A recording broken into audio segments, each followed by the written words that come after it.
Okay, we ready to go? Okay, we are returning from closed session of our special meeting. Barbara, is there anything to report? In the closed session, there was no reportable action taken. Okay, I would entertain a motion for adjournment. So move. We have a motion and a second. All those in favor? Aye. Aye. Those opposed? Passes 5-0. With that, we will move on to our regular meeting.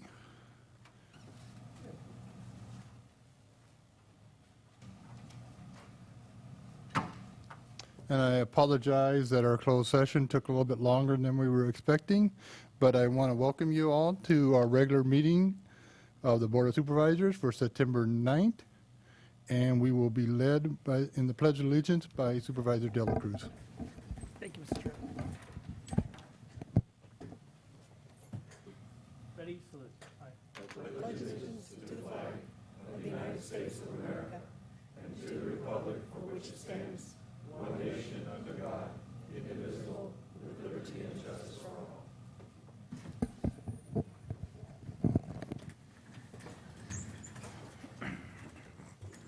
Okay, I would entertain a motion of certificate of posting. Second. All those in favor? Aye. Aye. Those opposed? We passes 5-0. We have a presentation, and I handed it to Supervisor Rivas to. And is there someone from the library to accept it? Okay.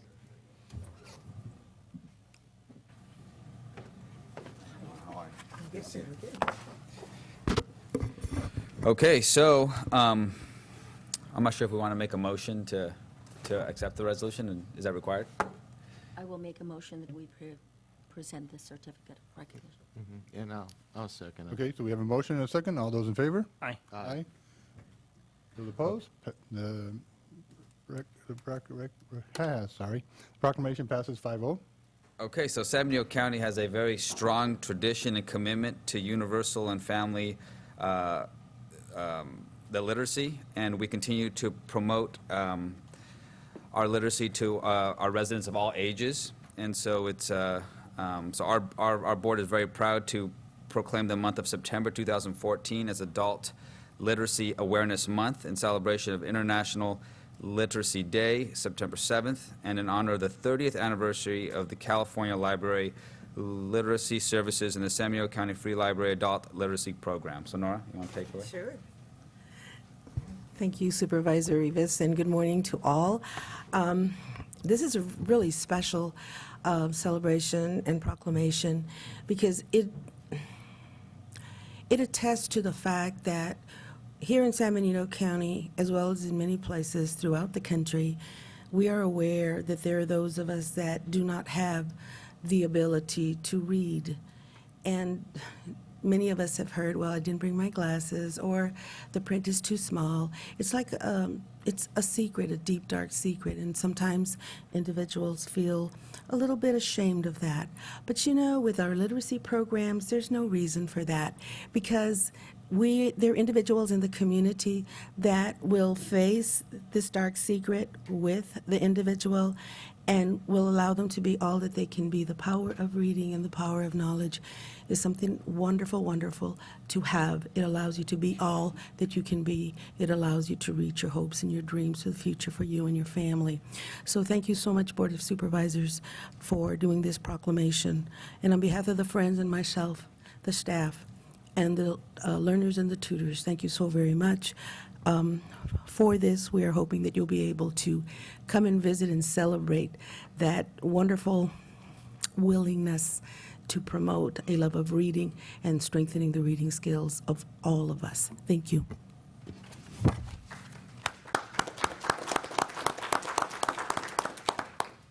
With that, we'll move on to public comment. And between public comment and board head announcements, I've invited the board of the 33rd Ag here today to introduce their new executive director and also give a little presentation about the upcoming fair.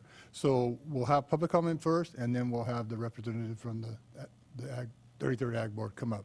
So With that, do we have any speaker cards for public comment? Yes, Marvin Jones.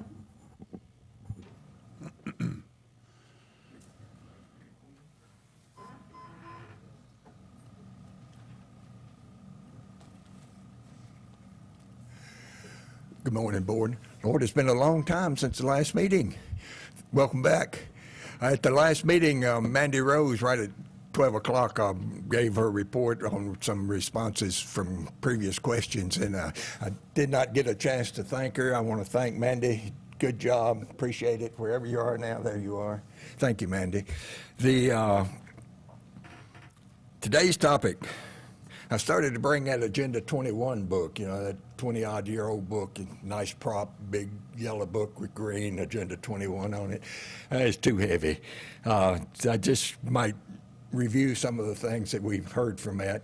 If you remember Maurice Strong's statement there that private property is too important to be in the hands of individuals. Some of the items that we need to curtail, let me get these right, grazing of livestock, plowing of fields, air conditionings in homes and offices, appliances such as your dishwasher and your washing machine. We need to get rid of all those so that we can be in compliance with Agenda 21. It'll probably be a few more years. But in the 20-plus years since then, since that Rio de Janeiro conference there, we've been getting some hints of it. Corps of Engineers has been putting property off limits. Wetlands, we've been restoring wetlands, closing oyster farms that have been in operation for 40 years, things of that nature.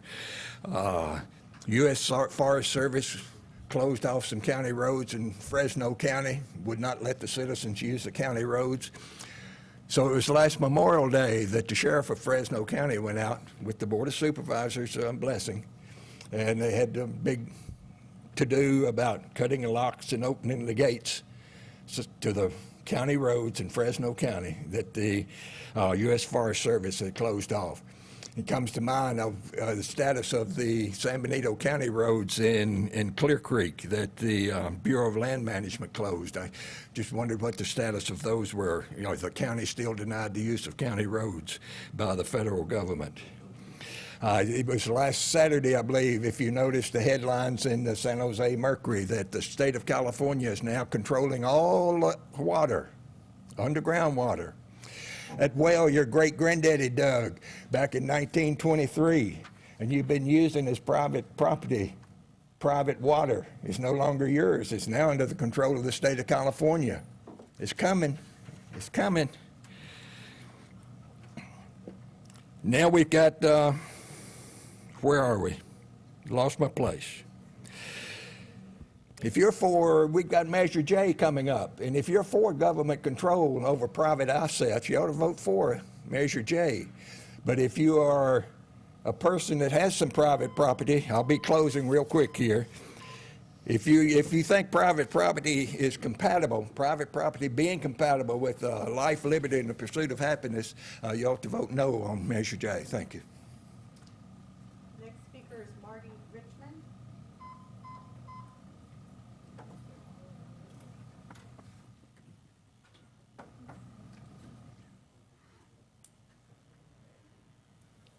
Good morning, Marty Richmond from Hollister. I did bring some show and tell.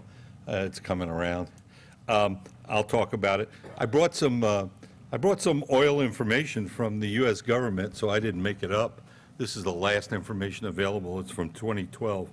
And according to that, we are doing really good because we imported the least amount of oil that we have imported since 1991 in 2012. So we made a big jump. And here's how much we did import in 2012. We imported 7.4 million barrels of oil a day from foreign countries. That's $270 billion a year we paid foreign countries for oil, which is $740 million a day, or $31 million an hour, every hour around the clock. So if you have a 3-hour meeting today, that'll be $100 million going to foreign oil accounts. Not only that, but every household in the United States, according to the federal government, will pay $2,348 to a foreign country for oil. And who's getting that money? Well, the good news is Canada is going to get 34%. They're a good friend of ours. In number 2 place is Saudi Arabia. They may not be as good a friend as Canada. I'm not quite sure of that. In 3rd place would be Venezuela. And in 4th place, and this is a shocker, would be Russia. And in 5th place would be Mexico. That's who's getting the money. So we are shipping our jobs, our money, billions of dollars, 270 billions of dollars overseas every year. Not only that, but recently the BLM, and we know how conservative they are, commissioned the California Council of Science and Technology at Lawrence Berkeley Laboratory, and they have no political axe to grind, to do a 400-page study on whether or not it's safe to have enhanced oil operations. And the answer was emphatically yes, provided you do management practices, good management practices. And oh, by the way, for those management practices, in case you haven't read it, the Dogger has published, as of January 1st, an extension of the emergency regulations for management practices, 14 full pages of everything any reasonable person would want, including every chemical that goes in, and I will wrap up, every placement of oil. Read the 14 pages in detail. Thank you for your time. Is there anybody else that'd like to address the board at this time in public comment? Seeing none, then I would invite the representatives from the 33rd Ag Board up.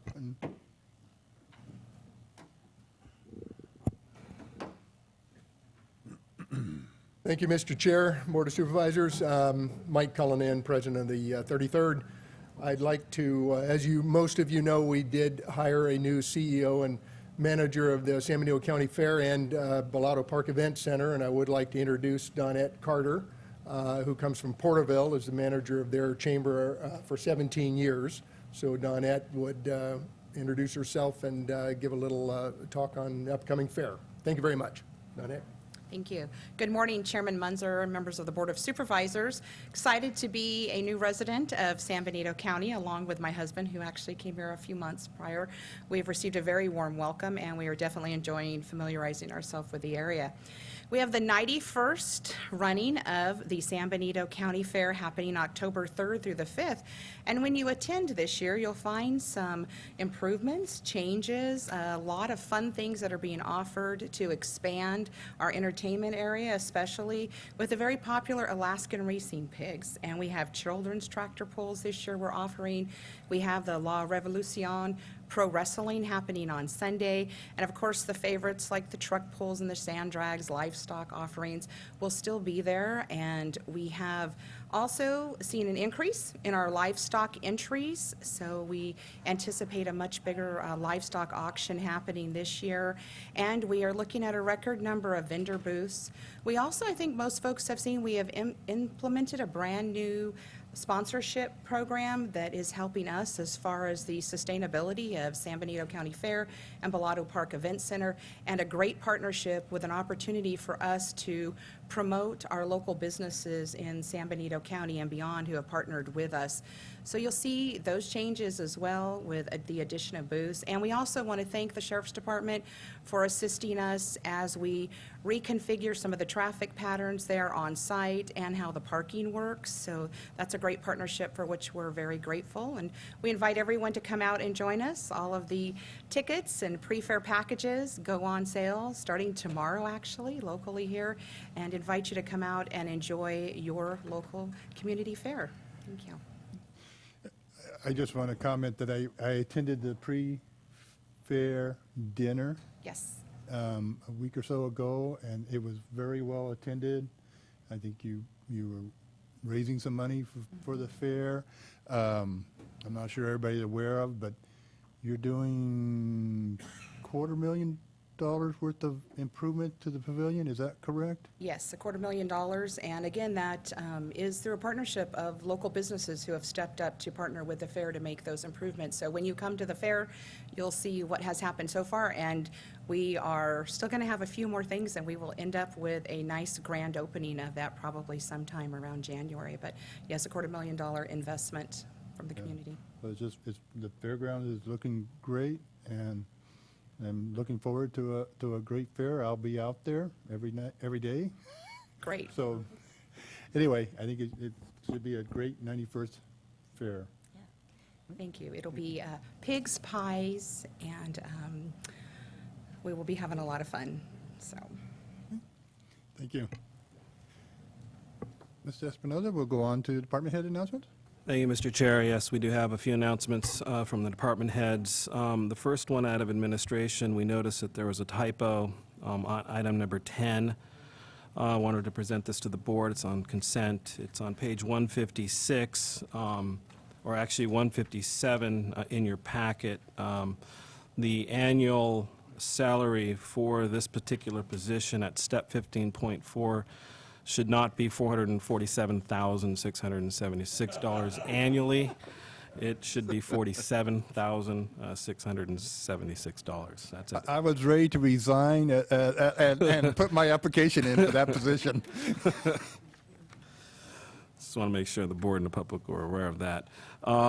Out of the Health and Human Services Office, we would like to go ahead and continue item number 24 to another day, so we'd like to pull that from the agenda. There is some more work to be had with that particular item. Out of the Administration Office, just wanted to bring the board up to par where we're at.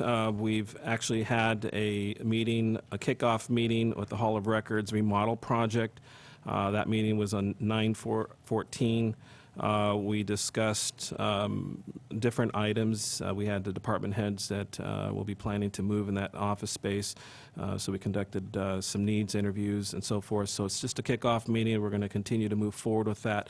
And we'll be coming back to your board with an overall plan with that and bringing it back to the facility committee as well. We also invited 211. This actually came out of the intergovernmental meeting. To bring them to our department head meeting for the county. And what we wanted to do is bring 211, the help link information of referral services, having it basically more robust than what it is now. So the department heads will be filling out some forms, some paperwork to actually give to United Way 211 at Catalina 211, and be able to provide services when there are calls that the public or residents actually put into 211. Just wanted to make sure that the board is aware of that. Coming as well in the next a month and a half, wanted to make sure the public as well as the board are aware our 5-year plan. We're getting close to wrapping that up, so we'll be bringing that back to the board, as well as the grant, CBO grant application.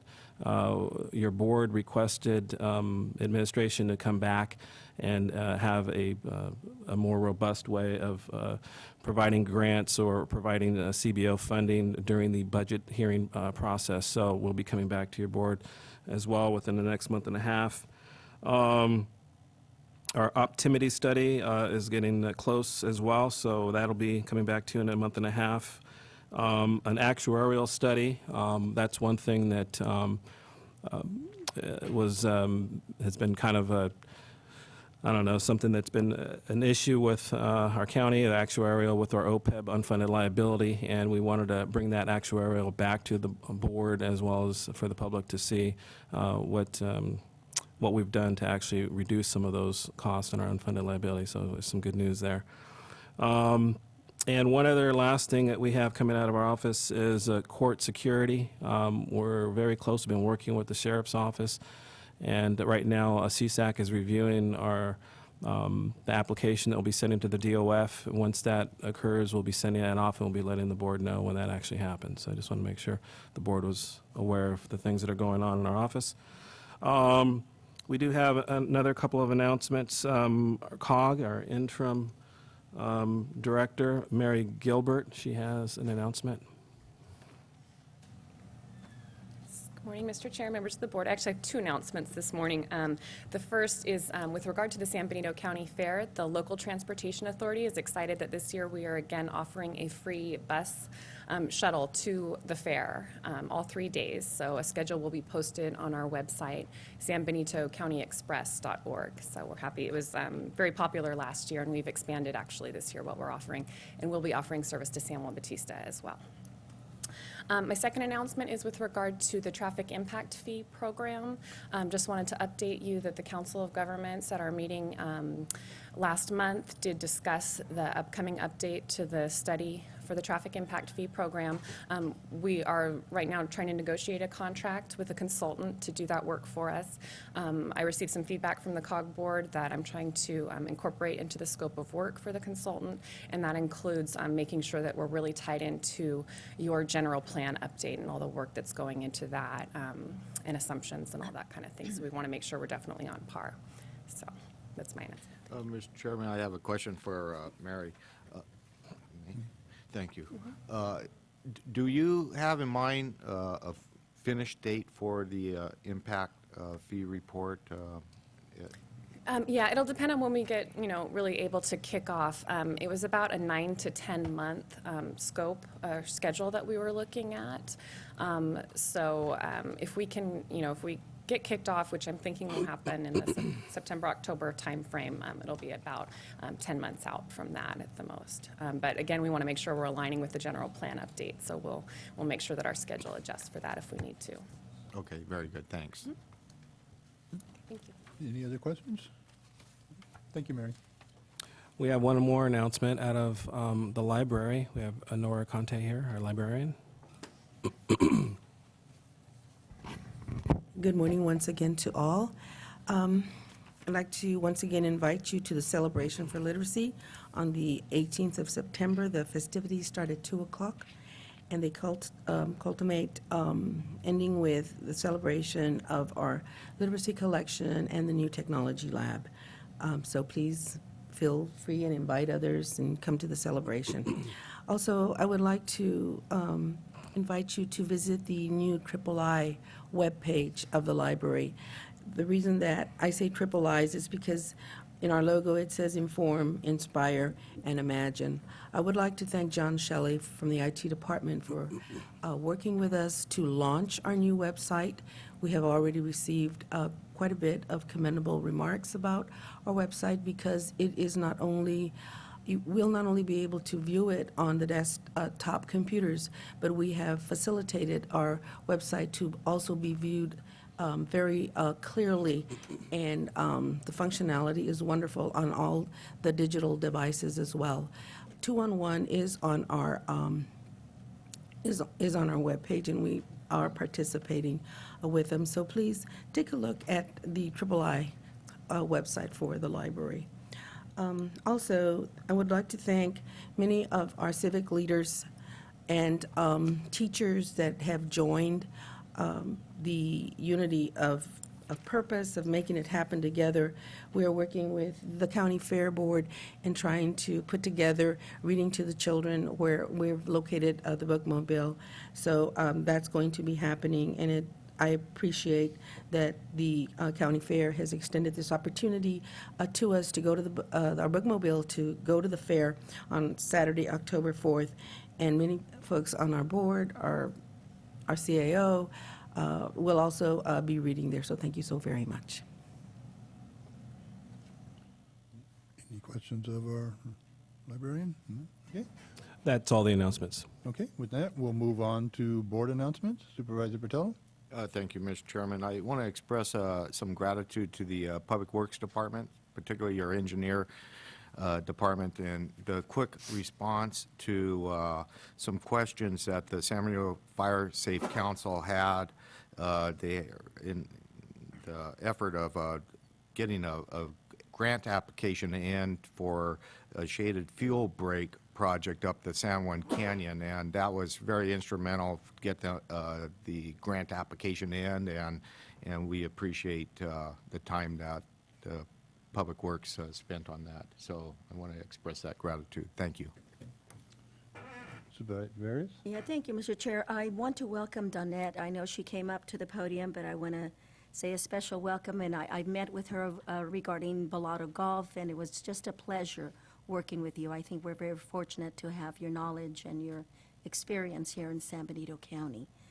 I did not attend the CSEC teleconference for the first time in many years. I wasn't able to attend the Board of Directors. I was going to do it, by phone, but we had a family loss, a personal loss, and unable to attend. But if I find some legislation that I need to present to the board, I will bring it forth later. I attended the San Juan Bautista City Council meeting a couple weeks ago. They agreed, they voted 5-0 for a letter of no confidence to BLM. I know that we're still aggressively trying to get our Clear Creek area back to the county and our roads, and so they did agree to send that letter to BLM, like I said, a 5-0 vote. At this time, I would like to agendize through our chair in informational presentation. I have extended an invitation to Jason Mitchell, Deputy Director of the Division of Oil, Gas, and Geothermal Resources, and they are making the same presentation to the County of Monterey at a board meeting that same day in the afternoon, and they have accepted the invitation to make that same presentation to at our Board of Supervisors meeting on the morning of September 23rd. It's strictly informational on the current state regulations, and the other gentleman is Stephen Boland, who is the supervisor of state oil and gas in the Department of Conservation. So if we could agendize, I would like to, like I said, they've accepted the invitation to attend.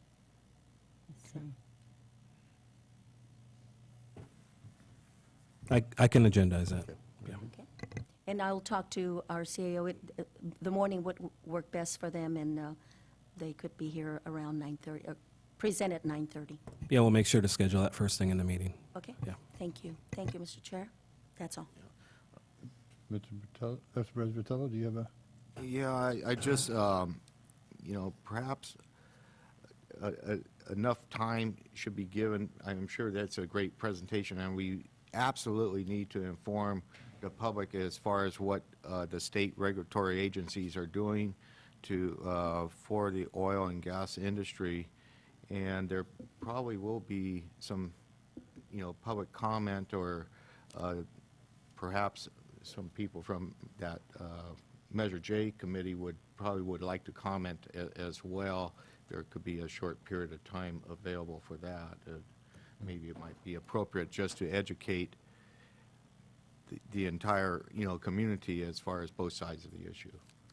Yeah, this was not intended to be, Mr. Chair, a political. It's strictly information, and I was actually hoping that we could extend an invitation to our any water districts, San Juan Bautista, City of Hollister, San Benito County, anybody that would like to come. But it's strictly informational on the current regulations. There will be no discussion. There should be, and I made that clear that in regards to the initiative, it's strictly what is SB4, what we have now. So that's the intent. Supervisor Rivas? Right, and I think, that's fine. I'm actually okay with it, and, I could spend my time when he's here and tell him how poor their regulations are, and that's why we have a local initiative, because their regulations fall far short of protecting our county. So, and, that's fine. Local residents, if they want to make comments, it'll be an ordinary a procedure. They'll get their minutes at the podium. I'm fine with it. Yeah, and, I agree with that as well. We probably will have a period of time of a half hour, 45 minutes just on that topic, so we got to be prepared for that with the rest of the agenda. Thank you. Supervisor Barrios, is that? Yes, that's all. Thank you, Mr. Chair. Supervisor Rivas? Okay. Supervisor De La Cruz? None, Mr. Chair. Okay. And I have Nothing to report other than, again, once again, I had a great time at the pre-fair dinner, and also I had the pleasure and honor of introducing Congressman Farr in our chambers here when he hosted his town hall meeting, which was very well attended. With that, we'll move on to the consent agenda. Is there anything that the board would like to pull from the consent? Is there any, do we have any speaker cards on the consent item, or would anybody, any member of the public like to pull anything from the consent agenda? Seeing none, what's the pleasure of the board? Move to approve the consent agenda with the change in number 10. Second? A motion and a second. All those in favor? Aye. Aye. Those opposed? Passes 5-0. With that, we will move on to our public hearing. Mr. Espinoza? Thank you, Mr. Chair. Yes, we're on item number 14 this morning. We have our interim planning director, Byron Turner, here. He's going to be conducting a public hearing to read title of ordinance for the record, an ordinance adding subdivision F of section 25.43.008 of Title 25 of San Benito County Code pertaining to the term of use permits. So we have Byron here. Byron. Thank you. Yes, members of the board, we have discussed this item in the past and taken similar action. Put simply, this is going to extend approved use permits, automatically extend their time frame by an additional 36 months. This is to ensure that approved use permits do not expire due to lack of action as a result of the economy. So we're extending that time out. This affects all use permits that have been approved within the time frame in the ordinance. So I'm available for questions, but with that said, it's recommended that the board conduct a public hearing, that they read the title of the ordinance for the record, which is an ordinance amending subsection F of section 25.43.008 of Title 25 of the San Benito County Code pertaining to the term of use permits, and make the CEQA findings set forth in attachment A in your AIT, and to make the motion to accept introduction and waive further reading of the ordinance and continue the matter to September 23rd, 2014 at 9 a.m. for adoption. Are there any questions from members of the board? Seeing none, I will open up the public hearing. Do we have any speaker cards? Is there anyone from the public that would like to address the board on this? You've come forward.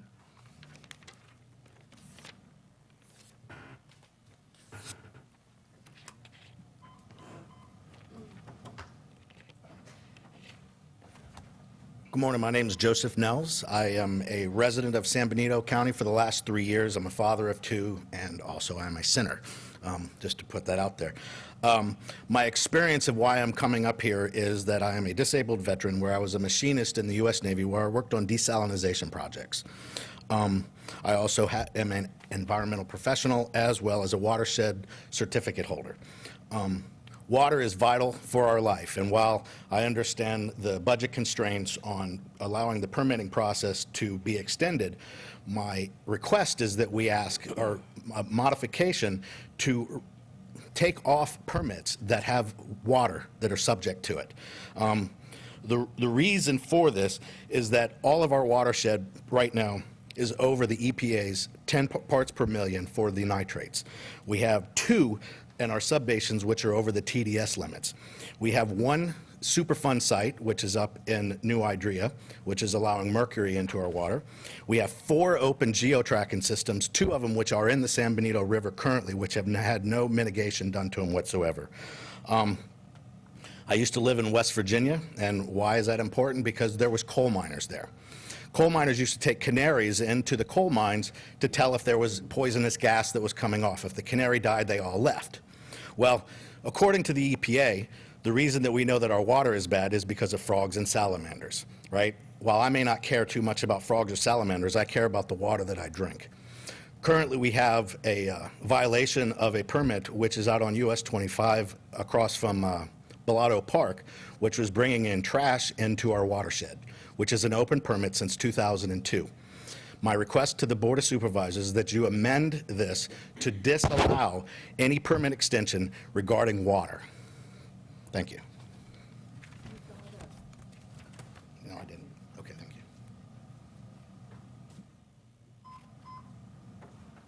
you.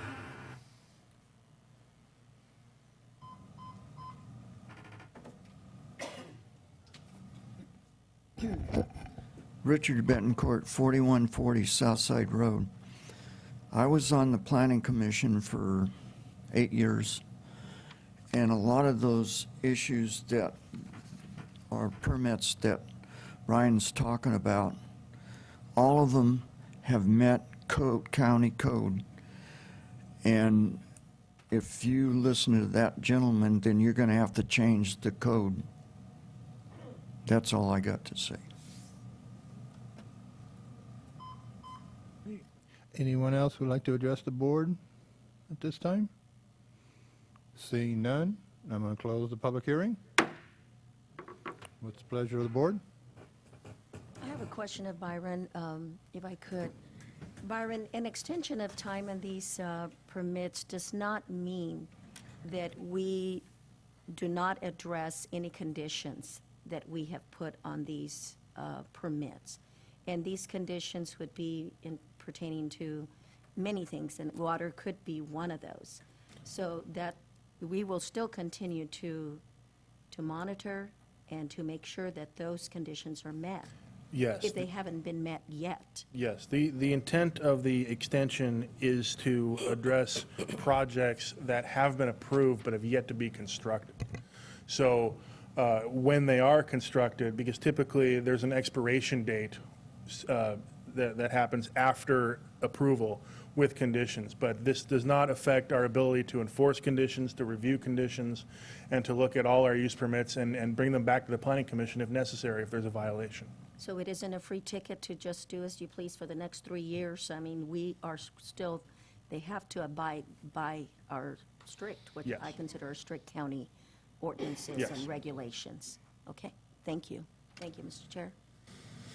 Actually, Mr. Chair, Supervisor De La Cruz? 2 questions. First one, Byron, do we have projects out there, or can't say projects, do we have applications that are about to expire that requires you to come today?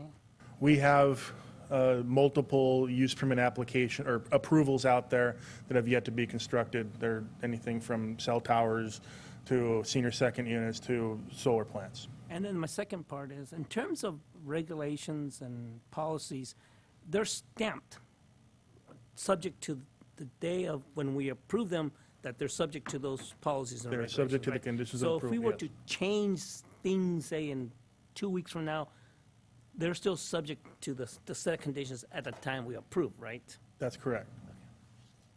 All right, thank you. Supervisor Botello?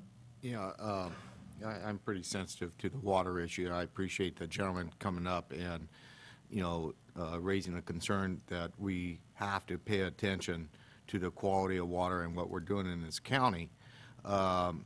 With that said, it's my interpretation of what we're doing when we issue the permit. We go through CEQA. You evaluate the impacts that we have on all of our resources. And for instance, with water, if there is a project that's a go forward, that's a degrade or compromise, for instance, the water,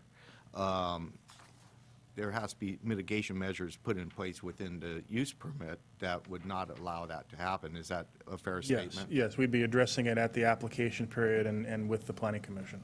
Right. And so I think we do have some real issues with water quality in this county. I think, between the, all the jurisdictions, we're trying to address them, with some real major projects in Hollister, Sunny Slope, and the county. And, it just takes some time to correct all of this. And it took a long time for us to be in this situation. At least we do have water. We're far better off in this basin than, a lot of other areas. But it is something that we have to keep, focused on. And I appreciate the comments, but I think we have to go forward with this. Thank you. And Mr. Chair, if I may clarify a statement I made before, the conditions of approval do not necessarily trump state law or federal laws. So that wanted to make sure that was. What's the pleasure of the board? I will make a motion, Mr. Chair, that we approve per a staff recommendation. Second. I have a motion and a second. All those in favor? Aye. Aye. Those opposed? Passes 5-0.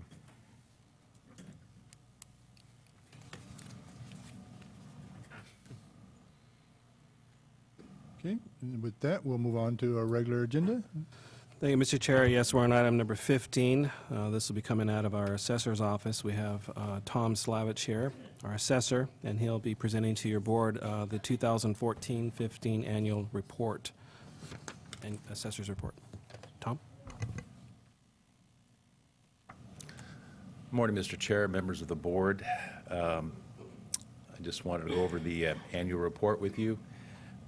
There's copies in the back for the general audience if they need so. Talk a little about the history of assessed valuation. From 2007 to 2012, we experienced negative growth in assessed valuation, totaling negative 19% for that 5-year period. For 2013, we had an increase of $346 million in assessed valuation. That was a 6.3% increase. For this year, I'd like to report we experienced an increase of $479 million in assessed valuation, and that represents an 8.2% net increase, and that was mainly due to the residential market and an upswing in new construction. This year's county's budget was built on a 6% increase, and as I mentioned, we went over 8%, and that was better than expected. Our total assessed value for 2014, including utility roll, was nearly $6.6 billion. The highest assessed value we had in our county was back in 2007 at $6.8 billion, so we're actually doing quite a bit better. Of the 4 categories of properties, residential went up the most at 10.4%. Ag properties went up 2.4%. Commercial at 1.9%, and industrial properties increased by 1.8%. So they all different categories went up in valuation. All the school districts had gains in assessed valuation. Aroma San Juan had the largest gain at 11.2%. City of Hollister had a fairly large increase of nearly 10%, and San Juan Bautista reached 9% increases. Now, the largest portion evaluation increase was our Prop 8 values, and these are the values that we reduced during the last 5 years, and where we actually took the properties down to fair market value because the fair market value was less than the Prop 13 value. So on these particular properties, we're raising the values back up to their Prop 13 values. And from 2008 to 2012, we reduced more than $1.2 billion in assessed values for 7,200 properties. In 2013, there were 1,700 properties removed from Prop 8 status, fully restoring back to the Prop 13 base, which left 5,500 parcels remaining, which some of those also experienced upward adjustments as well. For 2014, there were 1,900 properties out of the 5,500 properties that were removed from Prop 8 status, and the majority of the 3,600 remaining parcels also went up in value, and that represents 18% of all the parcels in the county. Now, to give you an example of how all the other counties did in California, all were positive assessment rolls except for 3 counties experienced negative assessment rolls, and that represents 5% of all the counties in California. Among the 12 Bay Area counties, San Benito was ranked second in overall growth, a little over 8%. Contra Costa was first at 8.9%.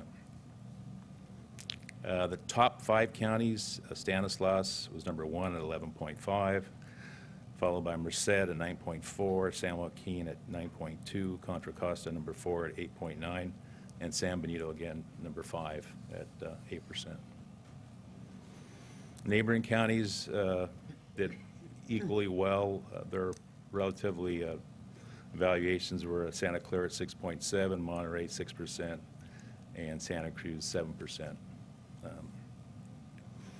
So even though the assessor's office is operating at about 66% of staffing due to budget cuts, staff did an excellent job, and I just wanted to commend them for doing hard work and dedication during these difficult circumstances. The tax roll is closed, but we're still working on our backlog, which is extensive. I think if we were fully staffed this year, we would have probably reached 10% growth, which would have been second in the state. And at this time, I'd like to open up for any questions you might have of me. Are there any questions? Member of the board?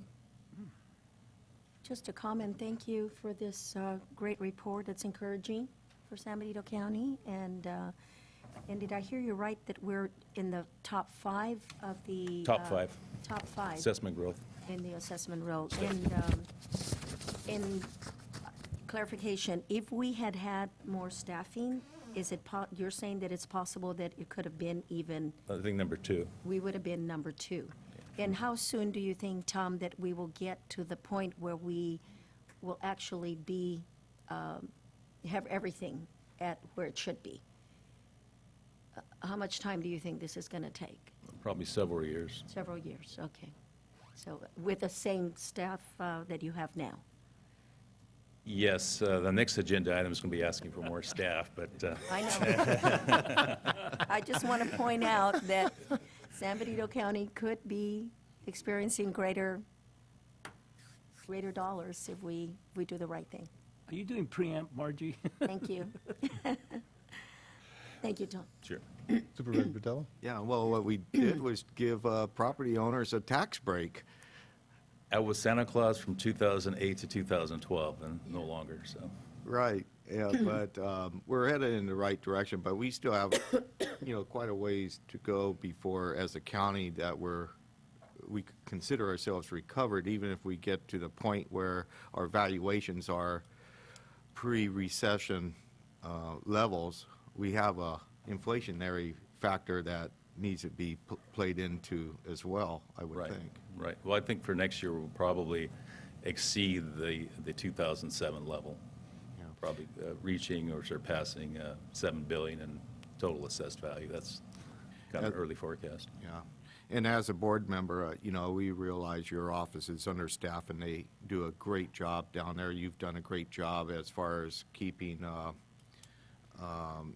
the assessments to a fair level where we're not acting as a board of equalization very often and with very minimal folks coming before us asking to review the taxes. And so I, tip my hat to your office and everybody on your staff for, the hard work that they're doing. Well, Appreciate it. Thank you. We try our best. Supervisor De La Cruz? Thank you. Tom, do you have a timeline when you're going to address all the Prop 8 properties? Well, they're reviewed every year come January 1st, and, they've been dropping. We estimate probably by next year, we'll probably take another 50% off, and that 3,600 remaining parcels will be probably down to, under 2,000, maybe close to 1,800 as an estimate, so. So if you would have had more staff, you would have addressed a lot of Prop 8. Well, there's a lot of other things, a lot of new construction coming on board, besides that we really need the staffing on. Is there any member of the public like to address the board on this item? Seeing none, then I guess I would entertain a motion to accept the assessor's 2014-15 annual report. So moved, Mr. Chairman. Second? A motion and a second. All those in favor? Aye. Those opposed? It passes 5-0. Mr. Espinoza, we'll move on to the next item. Yeah, Which yeah. I think we've already discussed. We just discussed asking a this. question. It's a good lead-in, Tom, good lead-in. Right. But this is, Strategize. this was actually an item that we had discussed with your board during budget hearings, and we'd mentioned to you that we'd be actually coming back to you. So today, Tom is here to actually talk a little bit more about that. Tom? Thanks, Ray. This is a state-county matching grant program. It's basically a $7.5 million state grant, and it's a 3-year pilot program. It begins July 1st, 2014, and extends to June 30th, 2017. And it's only available to 9 counties out of the 58. There will be 2 large, 4 mid-size, and 3 small counties selected by the Department of Finance. And of course, San Benito County falls in the smaller category.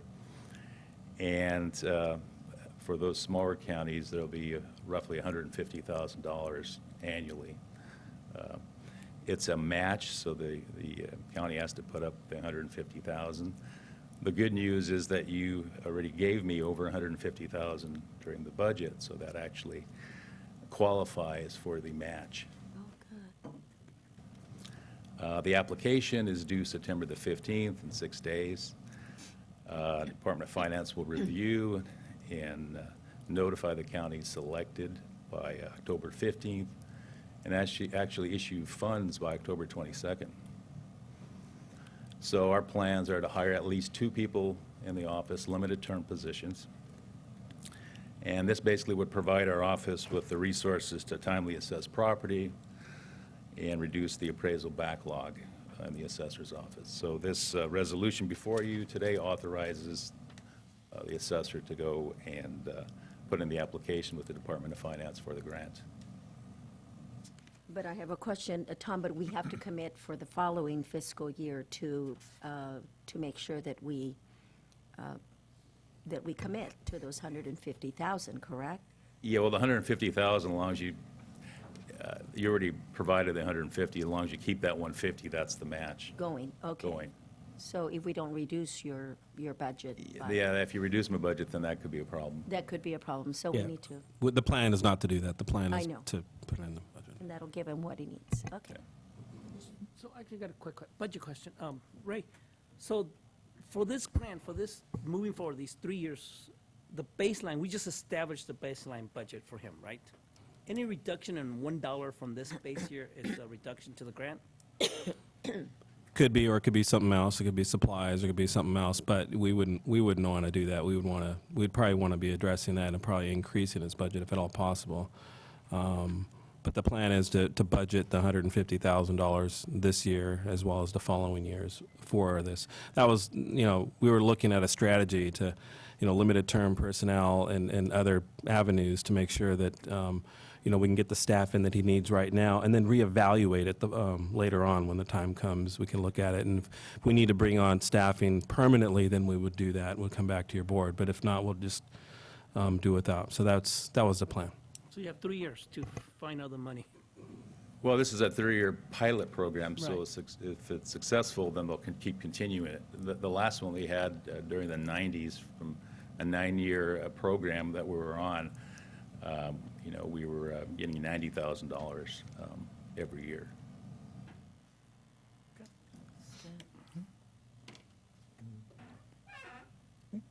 Is there any member of the public that'd like to address the board on this item?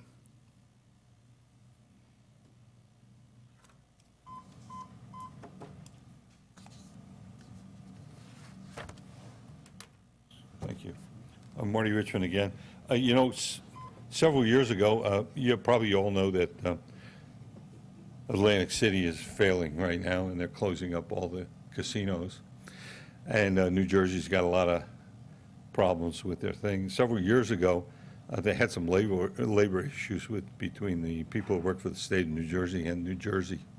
And the first thing they did was they laid off all the people who collected the taxes at the casinos, so they had to shut the casinos down.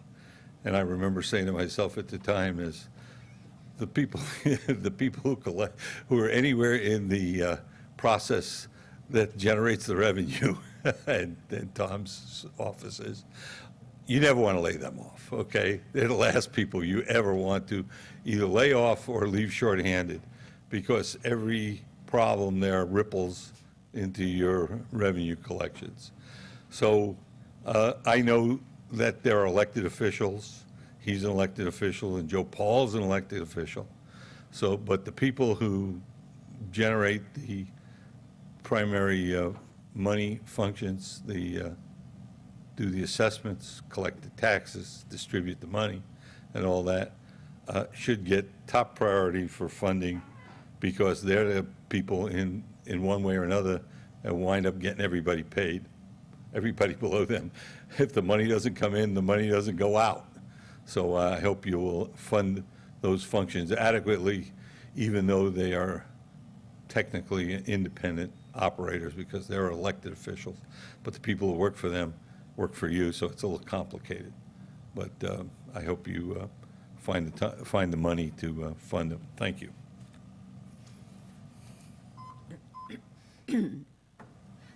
Anyone else that'd like to address the board on this item at this time?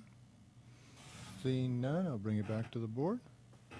Supervisor Patello? Yeah, I really think this is a no-brainer decision in the fact that it's not just our money, it's the special district's money, it's the school's money, it's the state money, and what we want to have is fair assessments, fair. And so if there's no further discussion, I'll make a motion to approve Resolution 2014-81. Second? We have a motion and a second. All those in favor? Aye. Those opposed? Passes 5-0. And with that, I think it will take a Thank you. 10-minute break. And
Okay.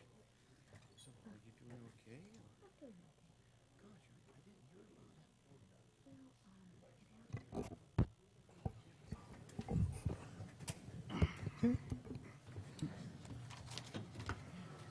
If we're ready to get going, Mr. Espinoza, we'll move on to our next item.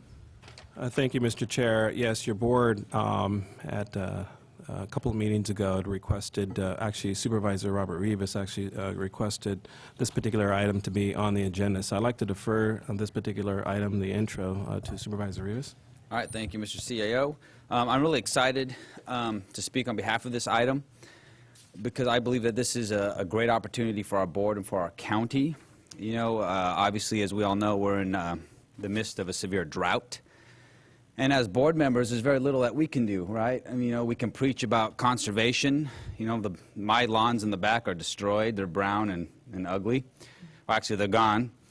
You know, but maybe about 3 or 4 months ago, Mr. Novak, Sean Novak, he approached me with this idea of utilizing gray water in, you know, by using these things called simple systems in existing homes.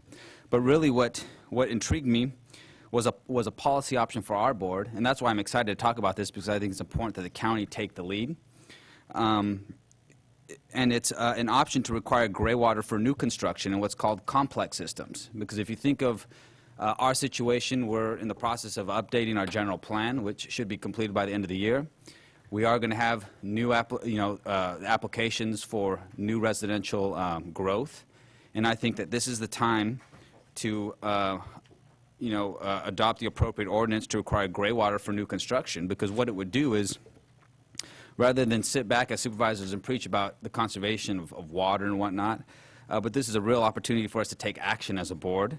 And it's a great opportunity for our board to take this action to go a long way that will, to actually save water and reduce the cost of water to local residents through the use of gray water.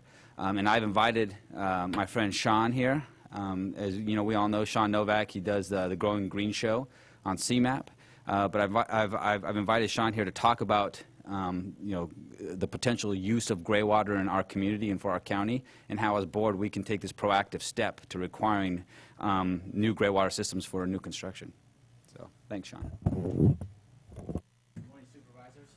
Thank you for inviting me today. As all of you are well aware, we're right in the grip of this drought, this historic drought. And yes, okay. Thank you. And I've been here for 10 years, and half that time we've had below our normal rainfall amounts. And I don't want this to get lost. Like, Californians have been really good during drought times at cutting their use, but we're in a new era here. Climate change, as most scientists have said, it's fact now. I think the only argument is what's causing it right now. So we do have climate change among us. The population is growing. Our water resources are getting more stress on them than ever, regardless of the drought. We've seen our allocations reduce from the Central Valley projects, and ever since I've been here, I've been seeing them go down. The talks of rebuilding the Delta area, I mean, that's going to do nothing but cause the cost of water to go up. So we have to be efficient with every drop of water that we receive. And using a gray water system is just one more way that we can be efficient with that water, because it kills me when I drive around town and I see drinking water being applied to landscape. You know, it costs a lot of money to treat that water, a lot of energy, a lot of chemical supplies, a lot of labor to treat that water. So we can use it more than once. We'd be ahead of the game. I know you've all received copies of the white papers I put together.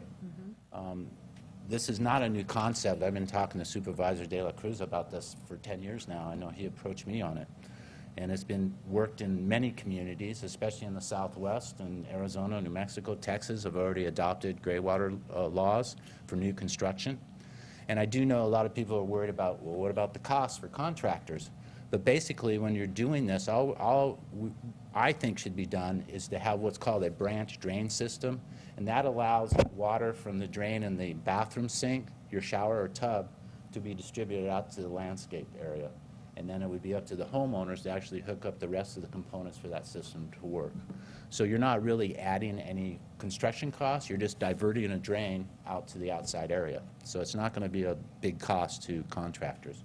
But I just think right now we have an opportunity between the drought, we're starting to see an uptick in construction around here, to think about these things. We've already adopted, and the city has adopted, a model landscape ordinance, and then you can see some of the reduced turf areas that are going in at the new homes with drought-tolerant trees and permeable hardscapes with redwood chips, things like that. And that's really cut down the water usage in a lot of these homes. So I just think we have an opportunity now to be forward-thinking and think of more ways to be efficient with our water, because we all know that conserving water is not going to get us out of the drought. It's just going to help us stretch our supplies more. And, you know, things for this next year aren't lining up that great right now. And we also know that we have to refill our reservoirs.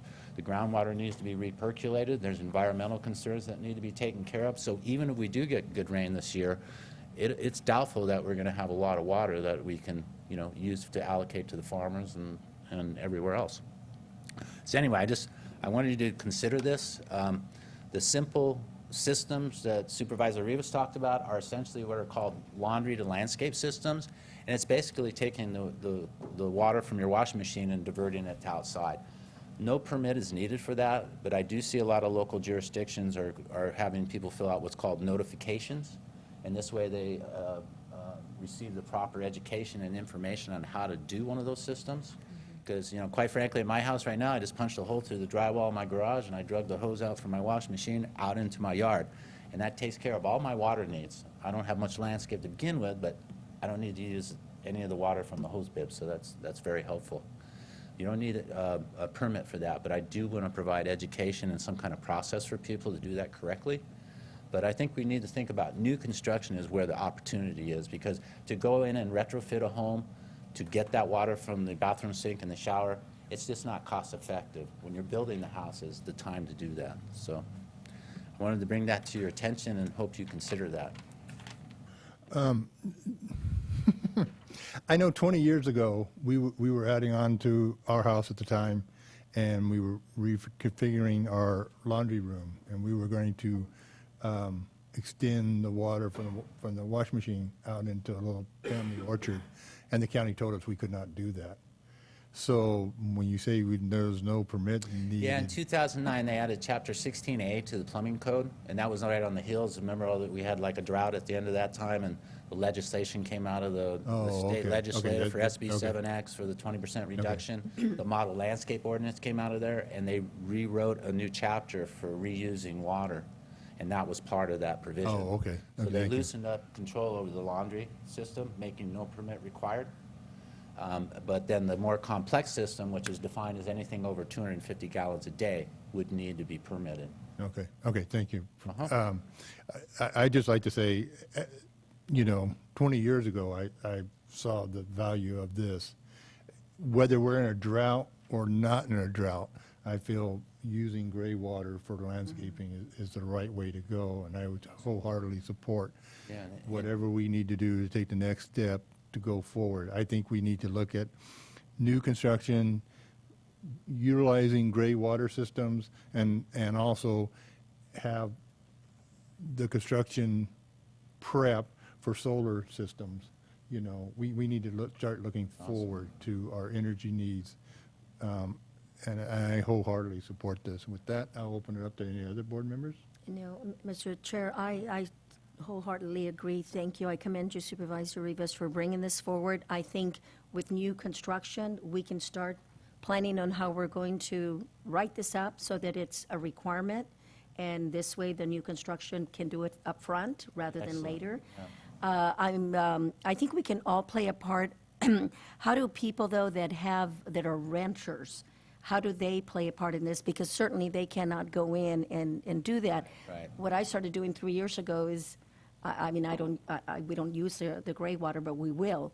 My husband's handy, we can do it, but I put a bucket when I'm warming up the water from the shower.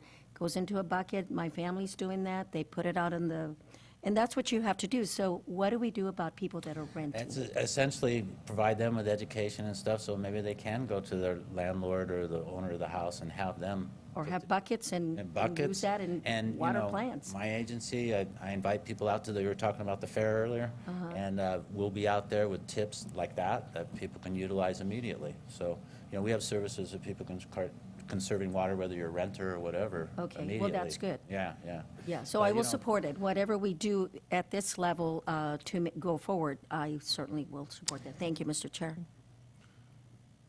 Any other Supervisor questions? Yeah, I very much in support of this as well, and I had a chance to talk to Supervisor Rivas a little bit about it last night, and question I have, Mr. Novak, is there any other communities anywhere that have it as a requirement for new construction at this point in time?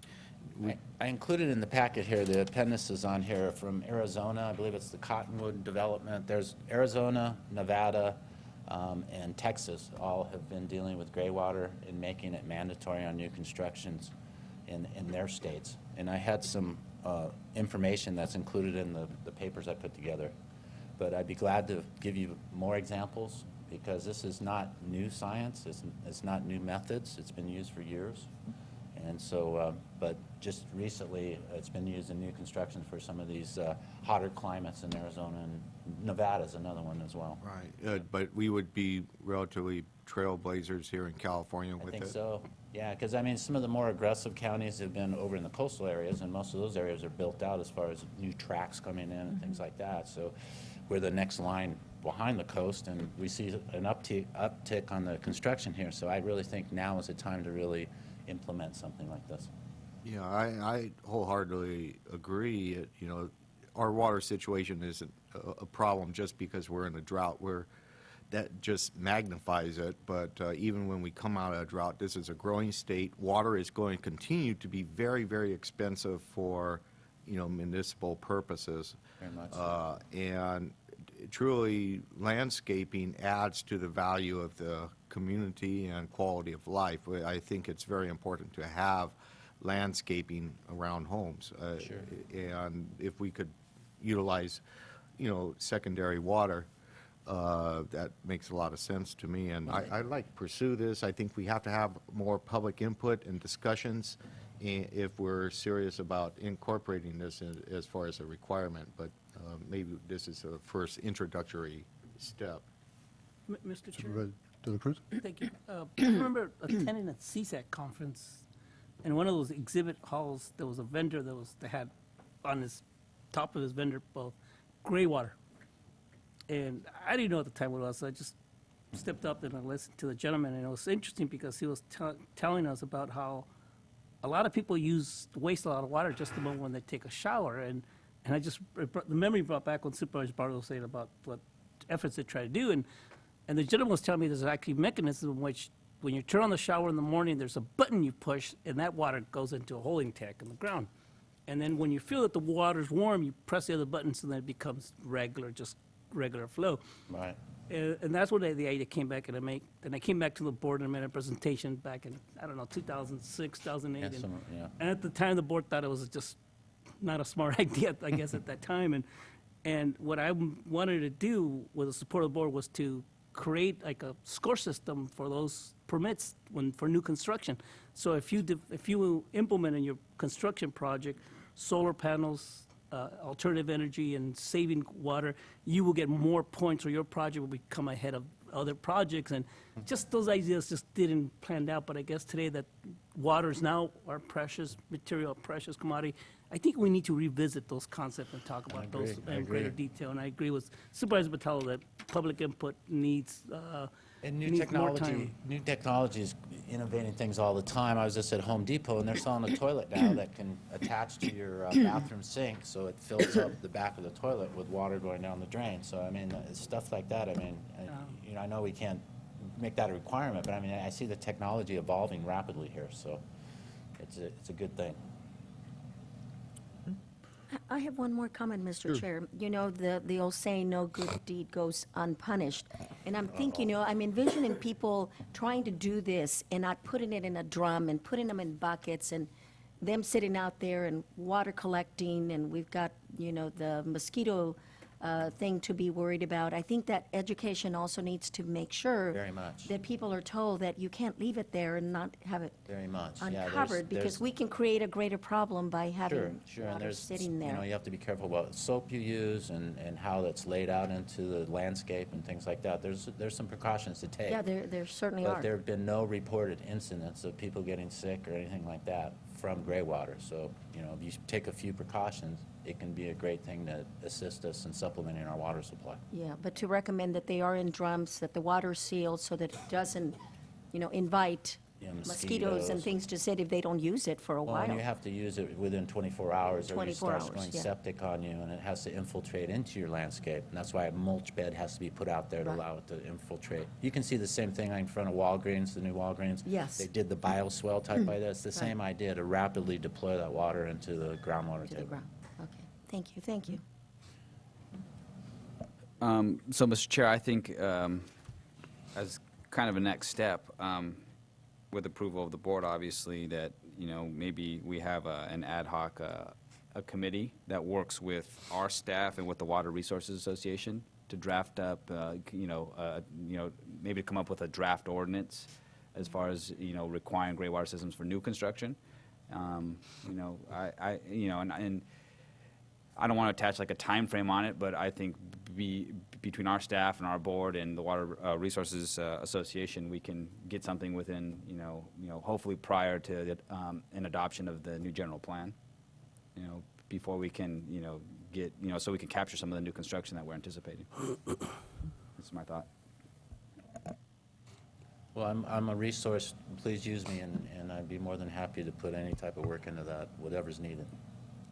Now, is it possible that we have wording general, since our general plan is general, that we have wording in there already, I can't remember, that addresses water conservation, and so that we don't, I'm just hoping that this doesn't add to the timeline for our general plan?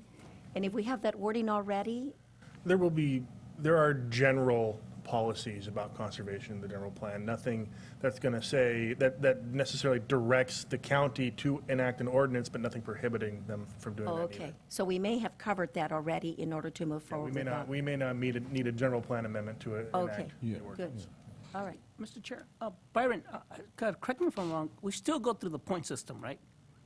No, that was part of the growth management ordinance. So we got all that, so. It's gone. So, what I'm trying to say is there a way we can provide incentives to for developers to implement the dual plumbing, the solar panel, the energy saving concept, conservation of our water? Because at that time, we thought of, okay, if we can implement that in the score system, it'll allow developers to move up in terms of when they get their units. Now, we've set aside those We don't procedures. score them anymore, yeah. So how do we find ways, and I guess, Mr. Chair, this is where the committee can think of how to create ideas to provide incentives for developers to move forward with those ideas.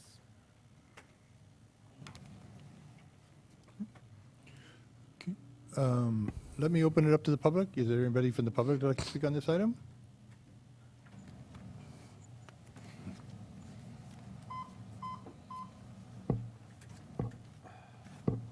I can get you one, sure. Okay, that's fine. Marty Bishop, I just wanted to, I get a little lost between the, where the lines are.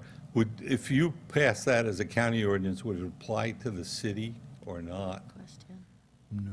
He's saying no, she's saying yes, you're saying no, No, I'm no, saying no. Oh, you're saying no, okay. Saying So obviously, I think you need to work also through the intergovernmental committee, because really, it's a problem that exists throughout the county. You can't, and your jurisdiction is just in the county areas. So I think you should work right away with them. Also, although the ordinance may not be in effect, if it's a good idea, and it has very few drawbacks, we ought to try to get it implemented right away on a good faith basis. Talk to the people who are starting to build over there on Fairview. They may not have a legal requirement to do it, but, it never hurts to sit down with them and say, you're putting in a lot of homes, and the price of water is going to double here in 5 years. under the best of circumstances. Under the worst of circumstances, who knows what it's going to be. This could be a big incentive for people to buy those homes, because in the long run, it's going to save them a lot of money. And I think that's a good deal, because mostly in California, the price keeps going up, it never goes down. So if you can dampen the increase in their monthly expenses for utilities, that's a big deal, because that's normally something they have to figure. So we could try it on a good faith basis. The same would apply to if you have an approval of the Del Webb proposal over there at San Juan. Might be able to do it on a building-by-building basis, depending on if they're condos or whatever they are. Just sit down, no pressure, just ask the developer, you think you can get it in? Are your drawings all done? Or if they're not all done, maybe, because to install it on new construction is pennies on the $100 compared to trying to put it in after the fact. Anybody's ever tried to renovate a bathroom knows that. Okay. So thank you for your time. Yeah, thank you. That's a good idea. Just to let you know, the Water Resources represents the City of Hollister, City of San Juan Bautista, the Sunny Slope County Water District, and the San Benito County Water District. So even though the county's not a member of our association, we deal with Sunny Slope County Water District, which has houses out in the county. So this has been brought forward to my committee, and I've been working with the building and planning and on the city level as well. To let you know. Anybody else from the public like to address the board on this item? Seeing none. Mr. Espinoza? Yeah, I'd like to go ahead and request the board. I'd like to move forward with this. Assist, create, go ahead and, I guess we'd probably want to create an ad hoc, but start moving forward with getting some meetings together, bring it back to the intergovernmental, discuss that with them, and, we can provide some resources to move this forward. Okay, so are we ready to form an ad hoc committee, or do we need to kind of vet this out a little bit more first and then come back with the? Yeah, we can bring it to the intergovernmental, and then at maybe our next board meeting after, look at what the intergovernmental brings out, and then request an ad hoc committee at that point.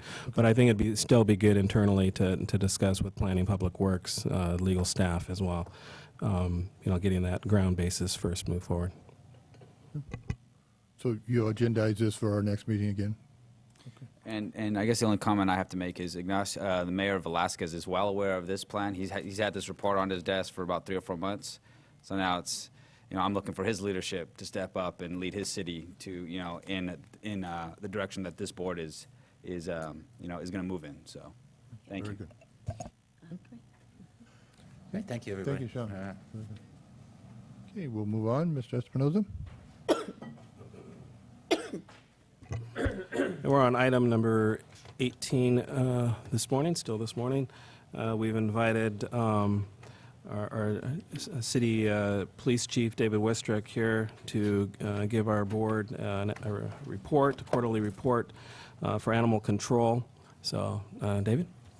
Good morning, members of the Board of Supervisors. I think you have a copy of the fourth quarter report in your file. I did see several meetings ago, there were some questions regarding the contract and services provided by Hollister Police Department's Animal Control Unit. If you have some specific questions, I've also brought the Animal Control Supervisor here as well. As you can see through the fourth quarter report, there's actually quite a bit of activity both in the city and the county. Total animals processed last year were about 730 animals. Calls for service were about 402. One of the things that's actually happened in the last couple of years is with the advent of the removal of the wildlife services contract, that has actually sort of stepped up our operation in that arena, although it isn't within our mandate. Rabies control is, but the other animals really aren't within our mandate. So to put a point on it, we choose to do the right thing when we run across those animals and try to do the services that we can, although we're not equipped to do so. As you can see, there's quite a bit of animals that we find in our night box. It's about 1,000 animals a year. We don't know where those come from. So through the last time we negotiated a contract, we sort of decided that we would just split them, sort of like in the same allocation that we split the services as well. I have the totals for license fees for the county, if you'd like those numbers. Also the number of animals licensed, of course, if you'd like those as well. One of the big issues that came up last time, I believe, was impound fees for county. I have those numbers as well. And yeah, I think I've got anything that you would need for those as well. So fire away if you have any questions. Yeah, Supervisor Patello? Yeah, I think I was the one that, brought this up during budget hearings, to get an annual or a quarterly report very similar to what Chief O'Connor does for us, and we appreciate all the efforts that Hollister Police Department and Animal Control does within this contract. I think you guys do a great job. But then on the other hand, I kind of would like to have those numbers as far as, our contract is what, 275, something like that, to It provide the varies, services. yeah, with the services, yes. Yeah, and it's, I know you're doing the best you can with the amount of money that's available, but how much is offset? Do we see the offset from the licensing? And this is a good report as far as the calls, type of calls, what the animal control is doing. But I am interested in the revenue of the licensing and how that's offset against our contract. We've never had those figures. You actually supplied to provided us. those quarterly, actually. Pardon me? We provide those quarterly Right. as well. I haven't seen them. So how much? Oh, good. We got it? Good. Then we get to see it. 14. Yeah. I have them for 13-14. For the total year of 13-14, we actually spent $202,000 for the county itself. By quarter, our revenues range from 5.6 to 13% of what was seen. So for a total of that year, it was about $49,000 in revenues total for the city and county. Our portion of that was about the 9.7%. So we do receive lesser in revenues, but If we can, I wouldn't mind having it in paper on a sheet, please, and that would answer a lot of my questions. I can definitely do Thank that. you, Mr. Chairman. Any other questions? Supervisor Vidal Cruz? Yeah, Chief, I see here that calls for service, for example, April through June 2014 is 105, which comes out about 1.1 calls per day. Is that pretty accurate? For county jurisdiction, that's probably pretty accurate. We did a study, 2 years ago, and actually phone calls in the office were one for every 7 seconds, I believe is what it was. So a lot of the work that gets done is actually done right at the shelter, your county shelter as well. But calls for service, you're talking about field calls. And the big thing with field calls with the counties, because we're so large, a call for service, in Panoche it's a half-day kind of event for us sometimes. Yeah, but you're not going to get all the calls out of Panoche, you know that. No, we don't get all the calls in Panoche. We get calls out in a lot of unincorporated areas of our community. So that was just an example I used.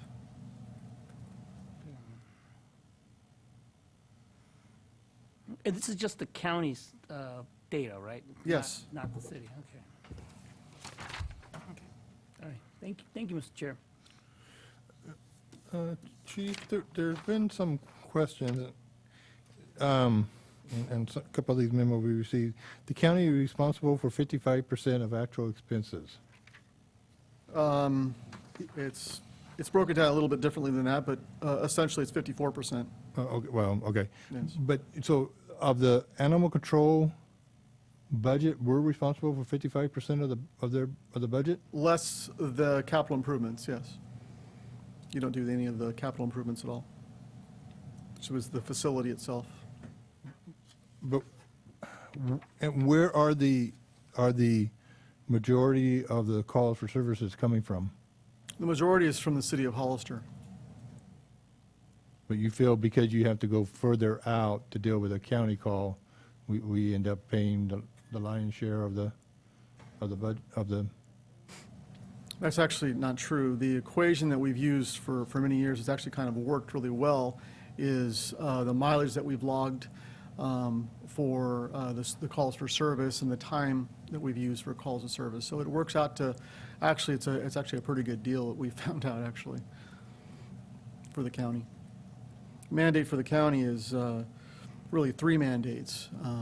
You're required to have a shelter, you're required to have a place to adopt animals, and you're required to do rabies clinics. We provide all 3 of those services as well. Mr. Chair, just one more thing. How many employees do we have under this budget? 3 full-time employees, 2 part-time employees, and a ton of volunteers.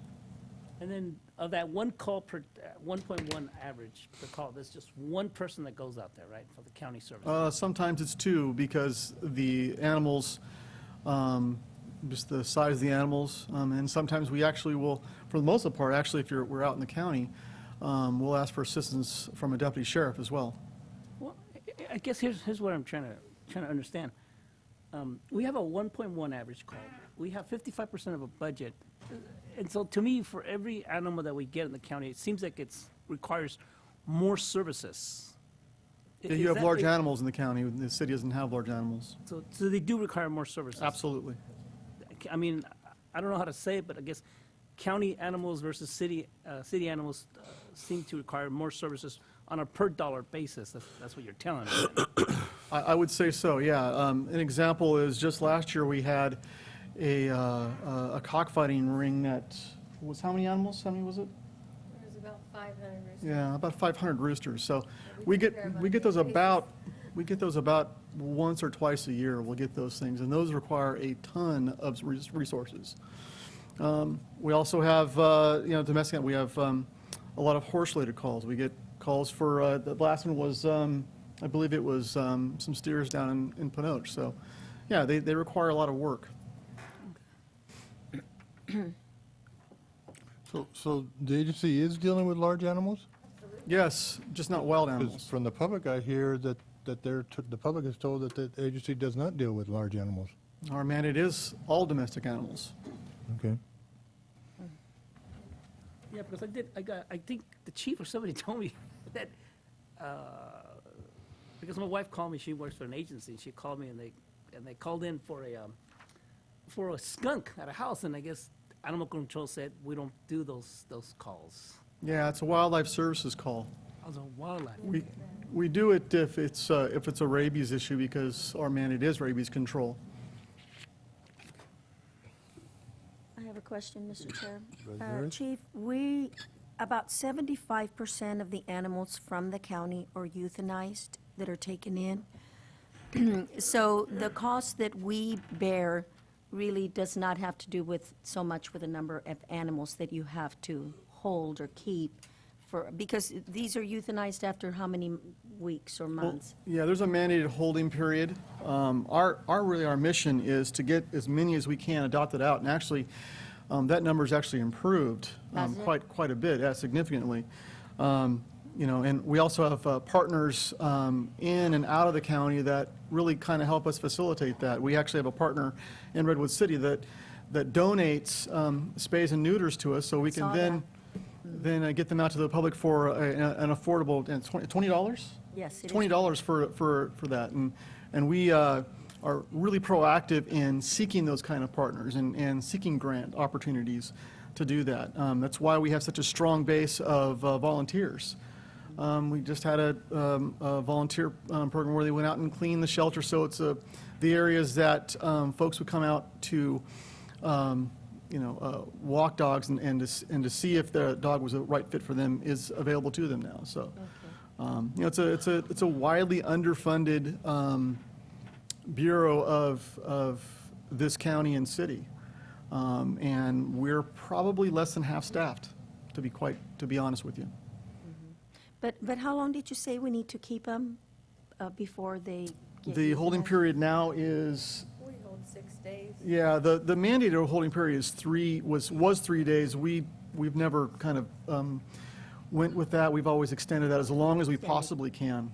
Yeah, if there's room, we'll keep them. Yeah. Thank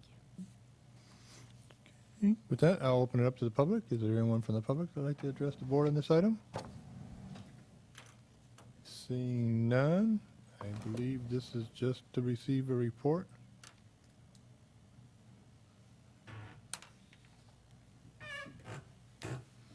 And provide staff direction. Is there any direction from? Okay, all right. Thank you, Chief. Thank you very much. Thank you, Julie. With that, we'll move on to the next item. Mr. Espinoza. All right. Thank you, Chief. Yeah, this particular item is item number 19 on our agenda. We have another chief, different type of chief, different hat. Our fire chief, Chief O'Connor, is here. During the intergovernmental, as well as a few other meetings, and as well as a few board meetings in the past, we have come to your board to discuss Fire Station 3. This was one of the requirements going into the contract that came from your board is to look at the feasibility of adding the Fire Station 3 and finding the location. And during the first year in the contract, that was our obligation. So we have Fire Chief O'Connor here to kind of discuss that. We've run across some hurdles looking at the airport, utilizing some funding that we have, the fire impact funding. So we have a Plan B that we would like to share with your board, and we have Chief O'Connor here to talk about that. Chief? Just to add on to what Ray said, is yes, we ran into a couple of hurdles. So I had the feeling that you guys wanted to continue with this. So we looked at some of the other alternative sites and alternative ideas. This is probably the least expensive of all of the propositions that we have. And basically, I'll go to my next slide. And I'm going to see it right here. Is to purchase a double-wide trailer that is out at the airport site right now. It is vacant. It was owned by CalStar Helicopter and Ambulance Service. And through negotiations, it started out in excess of $100,000 is what they wanted for it. Brand new, it's around $160,000 for the trailer. We got it down to $30,000 to purchase it through negotiations over a year. The site itself is actually on the airport property. The airport, if it stays there, has to continue the lease option, which is approximately $600 to $800 rent, depending on the going rate at the airport. So the idea was to move it off of that property to make this less of an impact to the county, to move it to a county site, which, well, let's go into the prices. The trailer itself is about $33,600. That will get the trailer into the county's hands. We're looking at about $15,000 to relocate it if we relocate it. And then the prep the site with the frontage improvements that need to be done because it is on a city adjacent property. It could cost up to 30 grand to do that, and concrete work is $8 a square foot. So any sidewalks, walkways, driveways, depending if they're concrete or blacktop, that cost would have to be taken into account. The site we're looking at moving to is adjacent to the county jail and to the not probation. It's called Juvenile Hall. Thank you. You're welcome. Never spent any time there, so I didn't know the name. No, Juvenile Hall. It's at the corner of Aerostar Way and Flynn Road. It gives us a lot of advantages to the same location as the airport. We haven't moved too far out of that area zone. We have moved a little closer to the city than the airport itself site. About 30 seconds to 45 seconds, depending on which direction you're going on Flynn Road. But it's not out of the picture. It's not real close, you know, moving it closer into the city like McCloskey or something of that nature. So it's only an idea. I mean, if you guys say, you know, you want somewhere else or you want us to go back and look for a new site, but I think this is probably our best site right now on the table for overall costs. I've spoke with Sheriff Darren Thompson, and he has no problem with the temporary site being there. I told him it being a trailer and a building for the garage, that this is all temporary. It can be moved if someday down the road they need to expand juvenile hall or the jail continued, or if the sheriff's department needs to be moved there and built there. This is something that could either be adjacent to it or moved off that site to a better location depending on construction, 10 years down the road or 5 years down the road, whatever that time period is. This is some more pictures of the site from the corner. You'll see that the bottom picture shows the direction towards 25. So within 30 seconds, we're hitting the 25 intersection.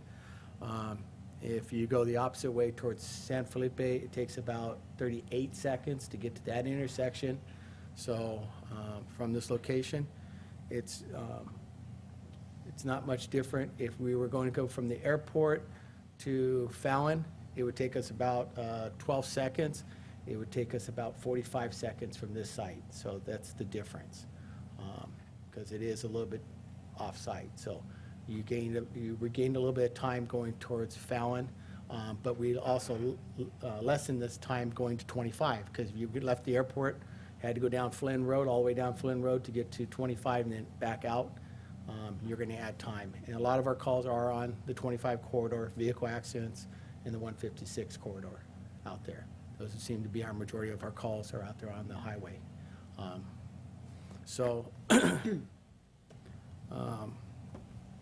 Everything is an approximate. We don't have any bids yet. If I get the okay to look at this site and purchase this trailer today, then we will purchase the trailer. We can keep it at the airport if that's the option that you guys want us to look into. If you want us to move it to this site, then we'll move it to the site, get the prices, go out to RFP, get bids, and move forward, and hopefully have it up sometime in early spring, if not before that. We'll move as fast as we can, depending on the weather.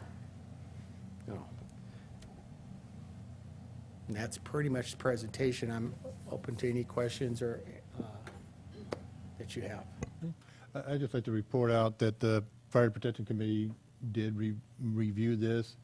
Our recommendation was, because it is county impact fees, we would be purchasing a building that the county would own.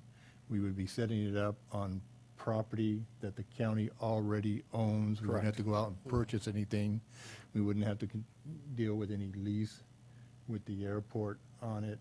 And also, if it was left at the present site, there'd be a gate that the engine would have to Right, there'd be delay going down a but- driveway and then out the gate. Yeah, which, I mean, those things can be dealt with. But it just seemed like a perfect fit for a temporary fire station for the north side. With that, I'll open up for any other questions or comments from the board. Well, it's in my district. Correct. And I much need it. I will support it. I'm a little disappointed that it didn't work out only because of the time. Right. It gets you certain places a little bit quicker. A little bit quicker. But I know this gets you to other places a little quicker, Yeah. so it's a trade-off. It is. And, but I'm in support of having it, and I think it's ideal that we have the property and the place to put it on. Right. So, so I'll And support it. and look at, it's a temporary site right now. If a better site comes up down the road and where we want to build a permanent facility, we can do that, We you can know, do that, and yeah. look at the, trying to better those times, depending on where growth goes in the north. Supervisor Patel? Yeah, I agree, and just what is nice about this, we're kind of going into it as a temporary site. Something else may open up in the future for the next, now till 5 years. We'll see how that site works out. And if it's a good site, we'll probably do something that's quite a bit more permanent. If not, then we could evaluate other locations that benefits, the fire service. Correct. With that, I'll open it up to the public. Anybody from the public like to address the board on this item? Seeing none, I'll bring it back to the board. What's the pleasure of the board? I will make a motion to approve per staff recommendation. Second. Okay, we have a motion and a second. All those in favor? Aye. Aye. Those opposed? Passes 5-0. And I'd just like to take one more second. Sean Ogwin is one of our captains over there. He's actually the project manager. He's the one that's going to be overseeing getting bids and stuff with our planning department. So now that you move forward, I'll be working close with Byron to get all the RFPs going and development, the plans. Bring those back to you. Okay? Very good. Thank you. Thank you, Chief. With that, we'll move on to item number 20. Mr. Espinoza? Mr. Chair, I'm going to recuse myself from this item. All right. No? I'll do it. Okay. Go ahead.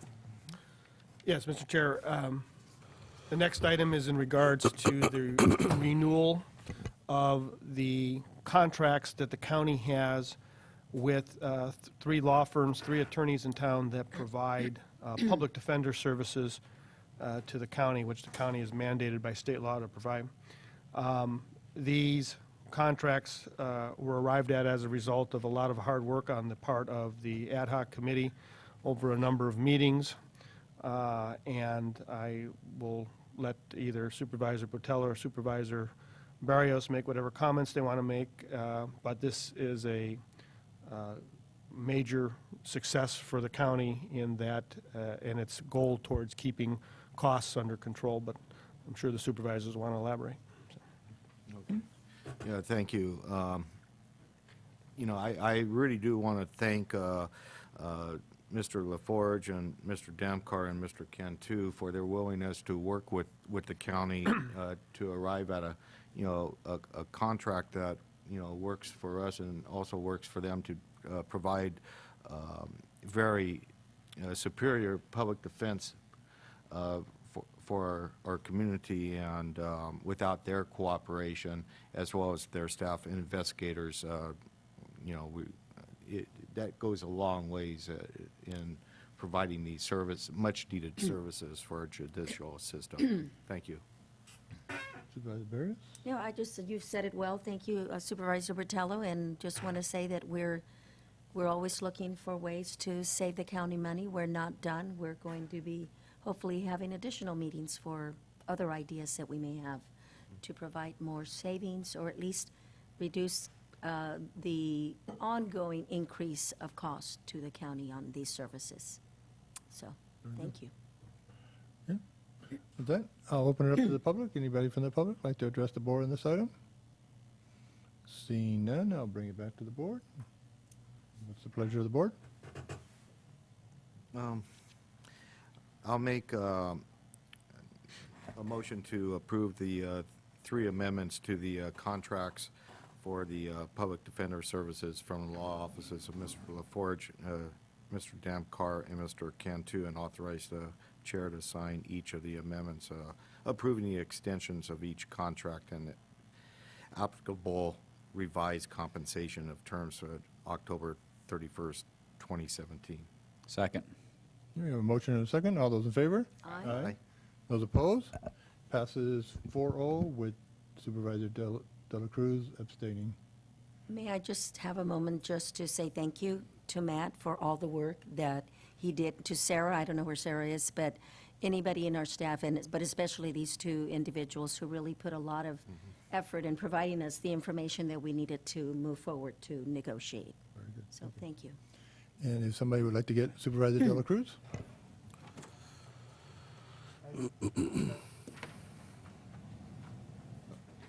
Mr. Chairman, I think I'm a recluse myself on the next item for the contract for County of Monterey Veteran Services, since one of the employees is a relative of mine, who I'm very proud of, by the way, but I think I should recluse myself just because of that.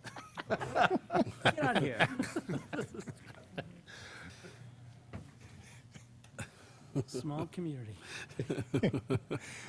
With that, we'll move on to item number 21, Mr. Espinoza.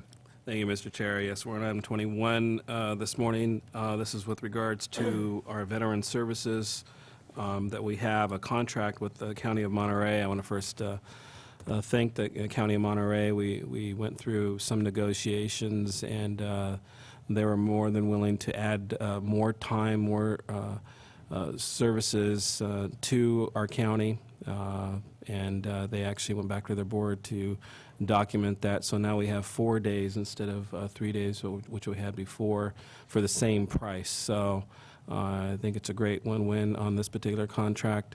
But I did want to say that to thank them for their work with that and going back to their board to get that documented into the contract. I don't know if Sarah wanted to add anything else to that. Other than that, Mr. Chair, we have Wes Morrell here to answer any questions from the County of Monterey Veteran Services that have been working with us in our county. And I don't know if you guys want to, if you have any questions. Do you want to come up?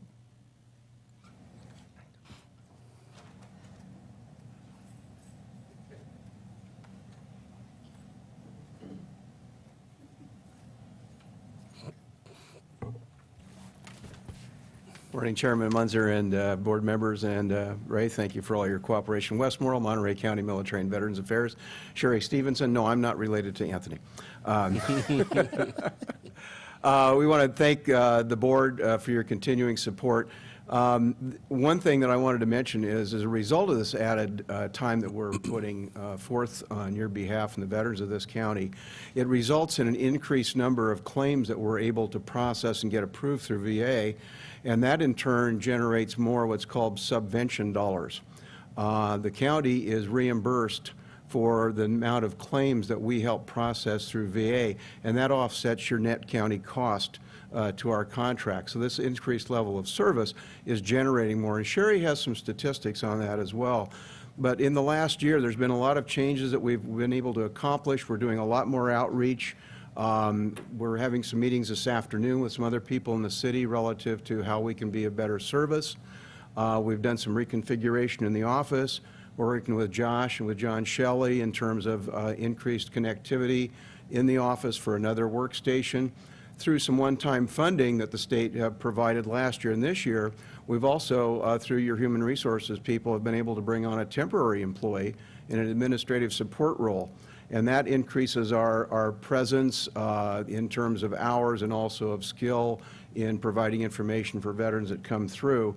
A lot of them come through just for information of where's my claim or what kind of form do I need, and they don't need a long personal interview with Sherry, who's the accredited VA accredited representative, and so it's really helping the flow out. So very briefly, things have really improved and changed, and we're doing a lot more moving forward also. And I wanted to, Sherry had presented, I have some information too on some of the changes and increases in work that we've done here. So we don't want to get you from, stay from lunch too long, but Sherry just has a couple of comments if that's okay with the board. Okay, and thanks again for your support. We really appreciate it.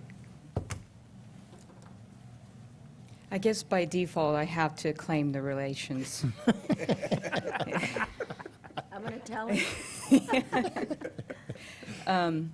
So I just want to let you know what the office has accomplished in the year 2014 alone. And part of this accomplishment, thankfully, to the change in leadership at the Monterey County is due to the fact that it's one person running the office. And of course, it helps that it's a local representative. So one thing, this is an informal number, Ray, so don't hold me to it. The state auditable claims, which is where your subvention money comes from, has risen just for San Bernardino County 30% already to this date compared to the whole number of last year. This increase also includes retroactive one-time payments to veterans and their families. That increase is 61%. And the veteran monthly compensation, which is the tax dollars that will come spilled back into the county, has increased their revenues by 92%. So that comes through a lot of hard work and investigation. And as of June 2014, we added an office assistant at no cost to the county with the additional funding from the state, and I think that was the best pay for the dollars. Now our office hours are actually 32 to 40 hours a week that we're serving the public. So it's not just confined to the hours that you see on the contract, but it's actually longer than that. We have worked in partnership with the American Legion and the Council of Government to have a van donated by the county to add additional transportation services, and that was a great service that was given to the veterans. Also, I've worked in partnership with Veterans Resource Center to provide housing and rental assistance for veterans and their families through grants, and we're in the process of working with VA to have rental assistance for HUD, and this is to avoid homelessness and homeless issues. Our counseling services for PTSD for veterans and their families have now increased in hours and traffic flow, and all this results in, of course, more veteran traffic, to the building and enhanced services. So we're moving forward, and we have more. I have a lot more projects to work on for our county veterans. I just wanted to also thank staff, county council, Sarah, county council, and Ray for all their work in working out the new arrangement for the new agreement too. So I was remiss in that. So thank you. A comment, Mr. Chair. When I first got on the board, Sherry, and we had complaints. There were a lot of things that still needed to be ironed out. People were unhappy.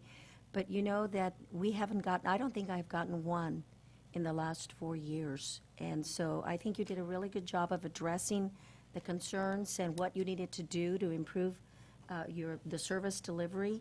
And I'm very happy that you have done that, because I think you have benefited so many folks, and I know that the community appreciates you. Thank you. Thank you. Mr. Chairman. Mr. De La Cruz? Thank you. Sherry, I just want to say, I want to give thanks to Supervisor Botello, because he took on the task back about, 5-6 years ago. We had a lot of members of the community come to the podium expressing dissatisfaction with the service and the office. And Supervisor Botello and myself, we went through those meetings. We listened, we talked, we had a bunch of meetings, and look at today. We had a real interesting Thanksgiving that year, just to let you know. And I wasn't even employed in veteran services.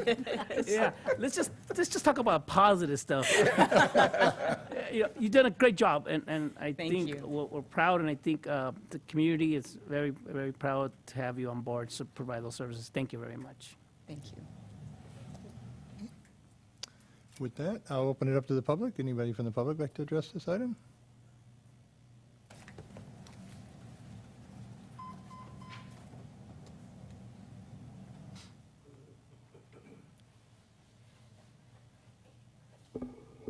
Marty Richmond again. I know I speak on almost everything, but of course I have a big personal stake in this.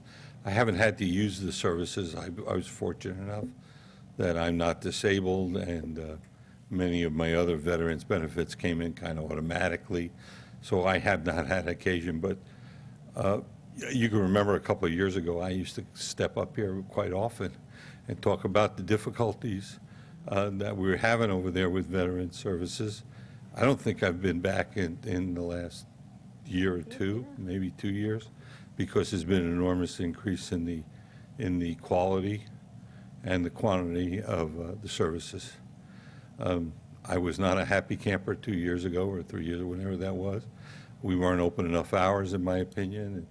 the communications problems with the computer system that had nothing to do with the people were terrible. And veterans were always grabbing me by the hair and pulling me over and saying, I got this problem, I got this problem. I want Mr. Stevenson to know that the people, I'm sure the people who are getting the service realize it's better too, because I'm hearing no complaints from anyone. So they're happy with it. And I also think it's key that the statistics show that we are getting these people. We've adopted the policy of, you see a veteran, just tackle them and make sure they're in the system, okay? And I think it's not only good for us as a social thing, but it's also good for us economically. We know, we talked about the fact that, you know, it's worth $92 or whatever it is that you get subvented, or whatever the number was. I can't remember exactly, but they put in the time. The federal government owes them the services and the medical services and the treatment and so on and so forth, and it behooves us to get them, because sometimes we're all people and we're lazy and we don't go in and apply, and it's too complicated. So they deserve a lot of credit, and I really appreciate it as a member of the military retiree force. Thank you very much. Excuse me. Thank you, Marty.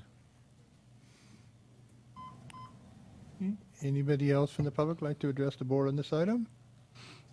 Seeing none. I'd like to take this time to congratulate Sherry on her new role in the community also. And I don't know the role. What is She's the? she has taken Councilman Scattini's place on the council for the city council. Congratulations. Which I have been trying ever since you walked up, not to say this, but now I can't resist. She lied to me because she always told me she would never get into politics, and here she is. But anyway, I think the city is going to benefit from her 4 months on the council. And you thought Thanksgiving was interesting before? We're incredibly proud of that. It's just amazing. Thank you. Okay, now, all Chair? joking aside, yes, Supervisor De La Cruz. I'm ready to make a motion. All right. I make a motion that we approve contract renewal with the County of Monterey for Veteran Services for the period July 1st, 14 through June 30th, 17th, in the amount of $73,425 per year, not to exceed $220,281. I have a motion. Do I have a second? Second. Okay, you have a motion and a second. All those in favor? Aye. Aye. Those opposed? Let it show it passed 4-0 with Supervisor Patello abstaining. Is somebody getting him? Maybe he's over here. Matt, I think it's just, yeah.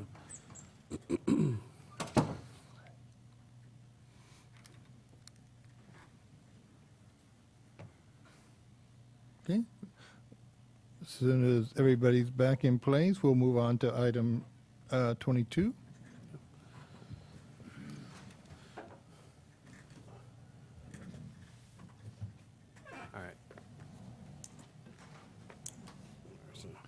All right, we're on item number 22 this morning. This is with regards to frozen leaf balance. Your board has requested administration to come back to your board to give a report on the leave balances for confidential management. And we have Georgia Cochran here to review that with you. I do want to state, though, that there is one typo in the report on page 319. Would be the last sentence of that particular page is, as of June of 2014, it should read, not 2013 on that particular item. But that shows a reduction of 17% as stated in the prior paragraph between 13 and 14. So, Georgia? Thank you, Supervisors. Good morning. If you will recall, we were back to your board last December with a report. And in that interim time, we struggled with a way to present some meaningful information without compromising individuals' personal information, as well as follow through with what your 2012 resolution said, which was beginning in July of 12, limiting, taking anything over that two-year limit of vacation accrual, putting that into the frozen bank, and then dealing with the frozen banks and the new account accruals, having those limits, and also those employees who had frozen balances, which was that above the new limits that you approved in 2012 then, which exceeded 2 times their annual accrual rate, making an effort to delete their balances in that bank within 2 years. And our efforts to date have been, from this end, have been somewhat minimal. That doesn't mean vacation balances weren't reduced, but this is a more formal, structured plan to get those balances in alignment with what your board requested back in 2012. So again, as reported, there's been a 17% overall reduction, but if you look at the last paragraph in the staff report, the target balance shouldn't be more than 4,400 hours, and it's currently 5,700 hours, so it's about 30% over. So you can see there's a few graphs with respect to line graphs, as well as, I think, a bar chart that clearly shows where the hours are over with respect to the target hours. So what will happen following this meeting is each employee who's over that limit will receive a letter from the CAO, which you can see here. It's attached with a schedule explaining to that particular employee, as of July 1st, 2014, your hours are outside this target balance, and asking them to give a plan. We've attached calendars for them, but for them to give a plan back to the CAO's office with respect to their plan to get those hours down below that target. So we'll be following through with this. In some cases, it's going to take more than a year. It won't be done in 6 months.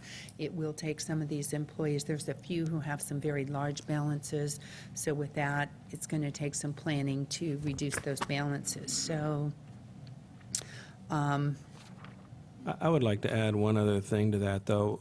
When you actually look at the amount of hours that were reduced, you're looking at over 1,000 hours. It's about 1,100 hours over the 1 year period. So that's a good amount of hours with the limited staffing that we do have right now, as well as having to take your vacation and holiday as well. So I think that there's definitely been some good done by the departments and the employees in particular of taking the time off and making an effort. It has been difficult. I think it's still going to be difficult. But when you actually look at the numbers, there's only actually, I think there's 7 people that really are out of compliance, and there's about 3 that actually have the ability to get down where they need to get. The other 4 or so they're substantially high. They're going to take a little bit more time to reduce those times. But at least they're we're making headway, and we're in the right direction. I think, and the other important thing with that is there's now an actual effort, a formal effort by the CAO's office to communicate, hey, here's where you are individually, give me back a plan. Whereas before, as Ray says, there's been certainly some significant reduction in those number of hours, clearly not enough, but that was done just virtually without any push or effort. So we're hopeful that this will continue and we'll get that. Obviously, in the perfect world, we'll get that frozen bank completely gone. The other thing that does help is these people are no longer having to deal with furlough hours in addition to this. And all of those things coupled together made that very difficult. Any questions from the board? Any questions from any member of the public on this item? Okay, seeing none, I think that was just receiving a report, correct? No action needed? All right. That's correct. Okay, we'll move on to the next item. Mr. Espinoza? Thank you, Georgia. Yes, the next item we have is coming out of our Health and Human Services Department. And this presentation will be, this item will be presented to you from Jim Riding Sword, our Health and Human Services Director. Good morning. What we're asking for today is we have a full-time account clerk 2 with Human Services who recently resigned for personal reasons, family reasons and so forth. This happens to be the employee that we designated to help us as we were transitioning into ERP. We're asking for your permission to bring her back on a temporary basis and for a period of time until we get somebody else in place that can help us with this, and to be able to pay the contribution for PERS for this particular position. We will be recruiting, and we hope to have somebody in place as soon as possible, but we don't want to slow down the effort for ERP right now. Are there any questions of the board? No. Seeing none, are there any questions from any member of the public? Seeing none, I'll bring it back to the board. What's the pleasure of the board? Move to approve the CalPERS retirement contributions for a temporary employee non-general fund in Health and Human Services Agency. Second? I have a motion and a second. All those in favor? Aye. Aye. Those opposed? Passes 5-0. Thank you. Thank you, Jim.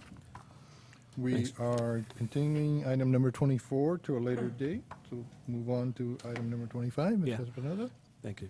Yeah, we're on item number 25. We have our integrated waste here. Our director, Mandy Rose, she'll be presenting to you the current contract and the 3-year extension addressing that, and also addressing some of the materials and some of the things that they look at forecasting to help reduce some of the emissions coming out of the excuse me, out of the landfill. So we have Mandy here. Mandy?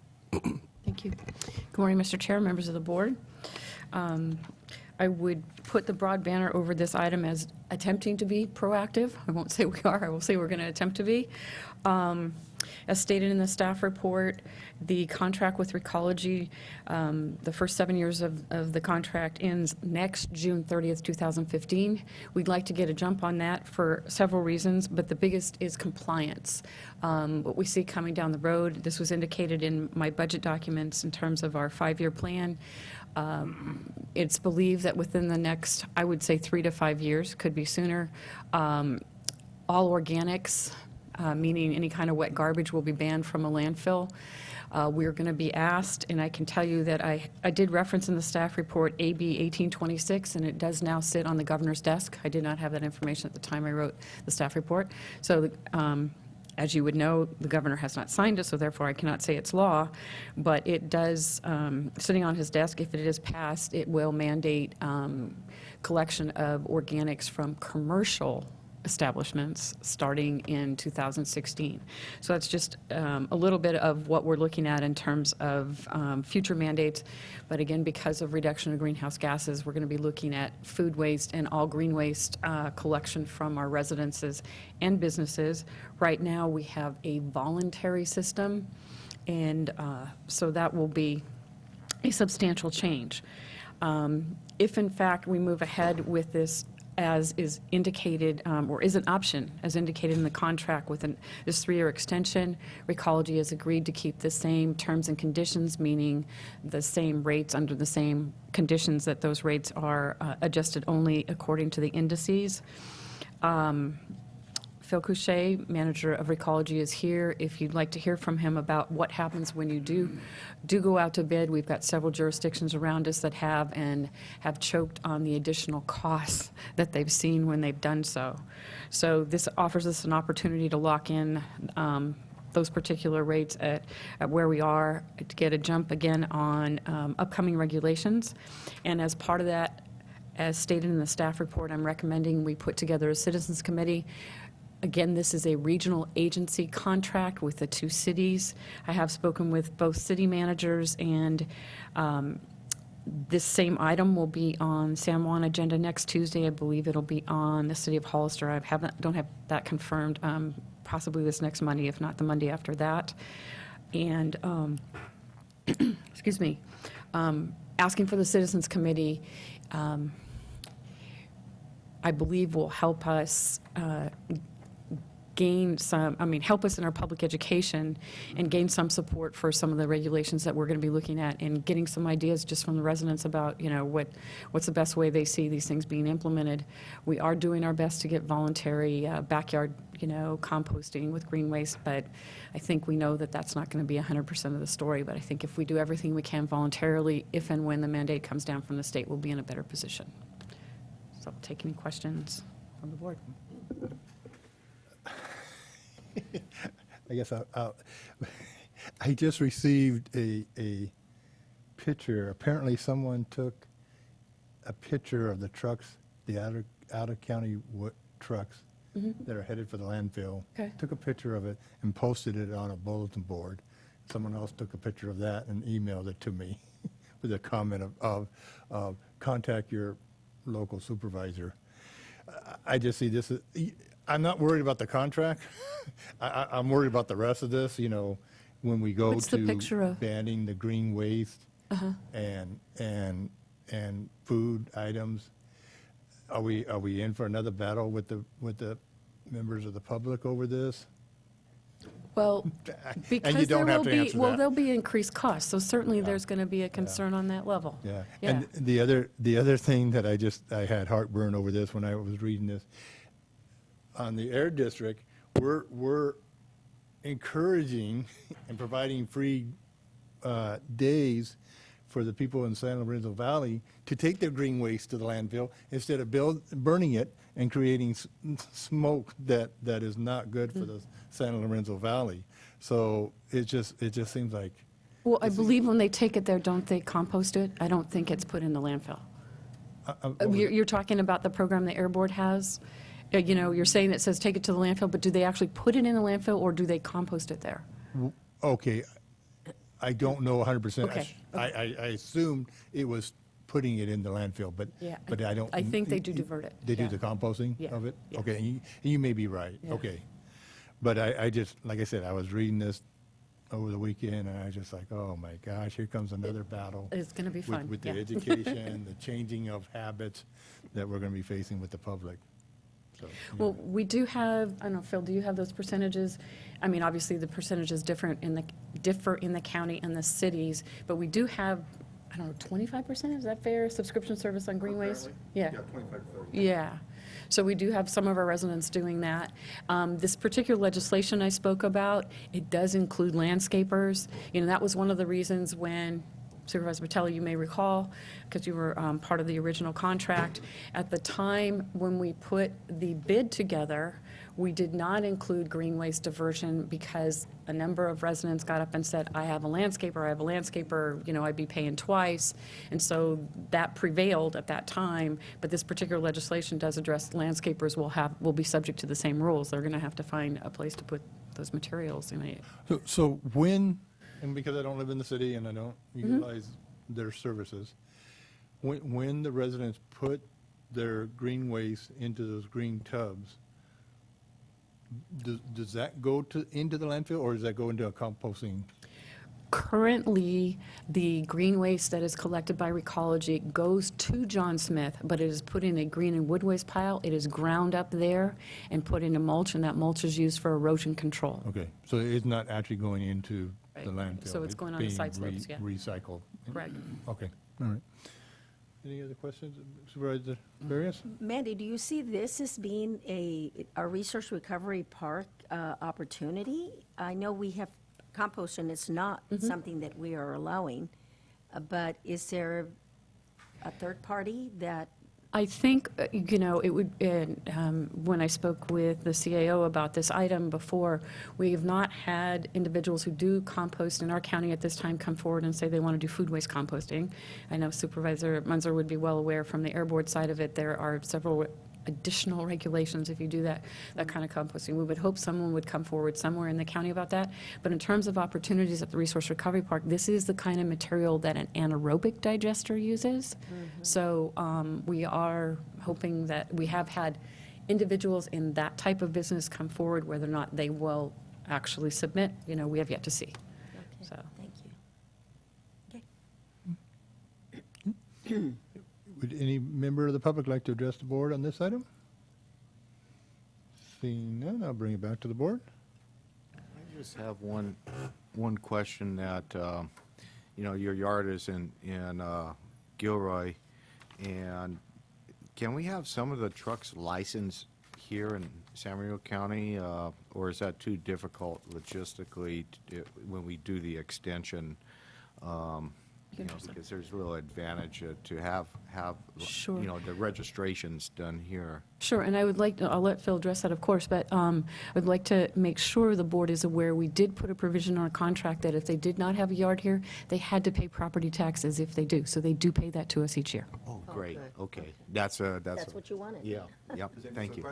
That answers my question. That's fine, thanks. Make that payment once a year. What's the pleasure of the board? I will make a motion, Mr. Chair, to approve per staff recommendation. Second. A motion and a second. All those in favor? Aye. Aye. Those opposed? Passes 5-0. Excuse me one second, Mr. Chair, if I may.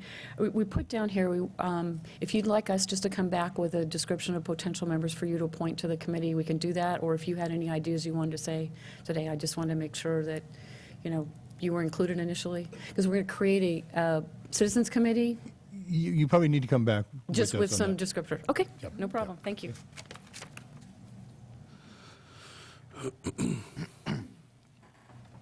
Okay, let us move on to, 26. wait a minute, Byron, how long is this update going to be? I can be brief. Okay. Then we'll move on to If you can. item number All right, 26. Byron, go. So just to give you an update on how the general plan's going, the consultant is wrapping up the traffic study. The EIR chapters that aren't related to traffic should be coming in later this week. Staff will be carefully reviewing them to ensure that any mitigation measures that are in there don't create additional policy that hasn't been approved by this board, as well as any statements about numbers of cattle or things of that nature, before it hits the public. So we are still on schedule, but the primary driver of the process is now going to shift from the consultant back to county staff. So the departments that are going to be reviewing need to be aware that we need to clear our place to start reviewing this document for all the reasons I mentioned, as well as legal adequacy. So we're very aware of how important this document is to the board, and we're keeping it as our #1 priority. So we're on track, we're on time, and we'll be done, whatever that means, by the end of the year. We will be at public hearings before the end of the year. For the end of the year. I just want, and that's good, and I think the planning department's well aware of it, our consultant's well aware of it, but there's several private entities that, that have some good projects that could come before us. As long as we stay on track, we really have to do that for a lot of reasons. Thank you. Does any member of the public like to address the board on this item? Seeing none? I think it was just to receive your report, and thank you for that good report. We'll move on to the next item, 26.1. Yeah, we're on item number 26.1 on our agenda. We have, this is coming out of our Health and Human Services Department.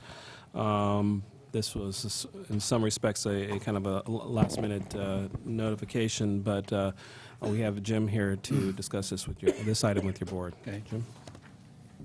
Well, just as a little bit of background, we have 3 children who are currently living with their grandparents in South Carolina as part of a court-ordered permanency plan.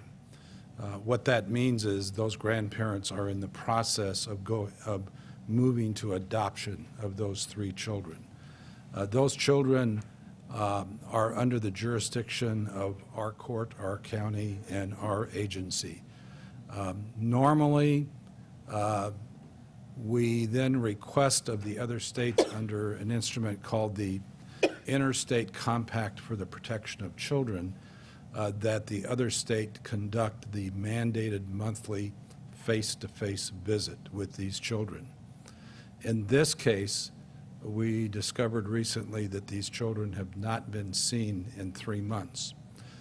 The reasons for that we have looked into, and there's been a lot of turnover and turmoil in this particular small county in South Carolina. We need to send someone back there to visit with these children to be sure that the plans are in place and everything is going on, and that we have met our requirement for a monthly face-to-face visit. In the meantime, we are in conversation with the state of South Carolina and with the agencies in that community to ensure that going forward, that under the compact, which is a voluntary agreement, by the way, that they will begin to pick up those monthly face-to-face visits. We don't have any particular concern about these children, but we do need to get back there, and we do need to make sure that their needs are being met and their plan for permanency is moving forward as it should be. If you approve this, we will be sending someone from our staff Sunday. They will be back on Wednesday. They will visit with the children and also have conversations locally to ensure that these monthly face-to-face visits are taking place. The cost of this will come out of the department's budget. It's a cost that we can incur from Child Welfare Services funding. So we're asking for your approval to make this trip and make these arrangements. Jim, is there a not-to-exceed number? In terms of the cost? Yes. I think it's around 1,500. Yes. Okay. It's kind of changed because things have changed and we've had to reschedule things, and you get these little extra charges, and I think it's around 1,500. Okay, so the plane is not in the air already?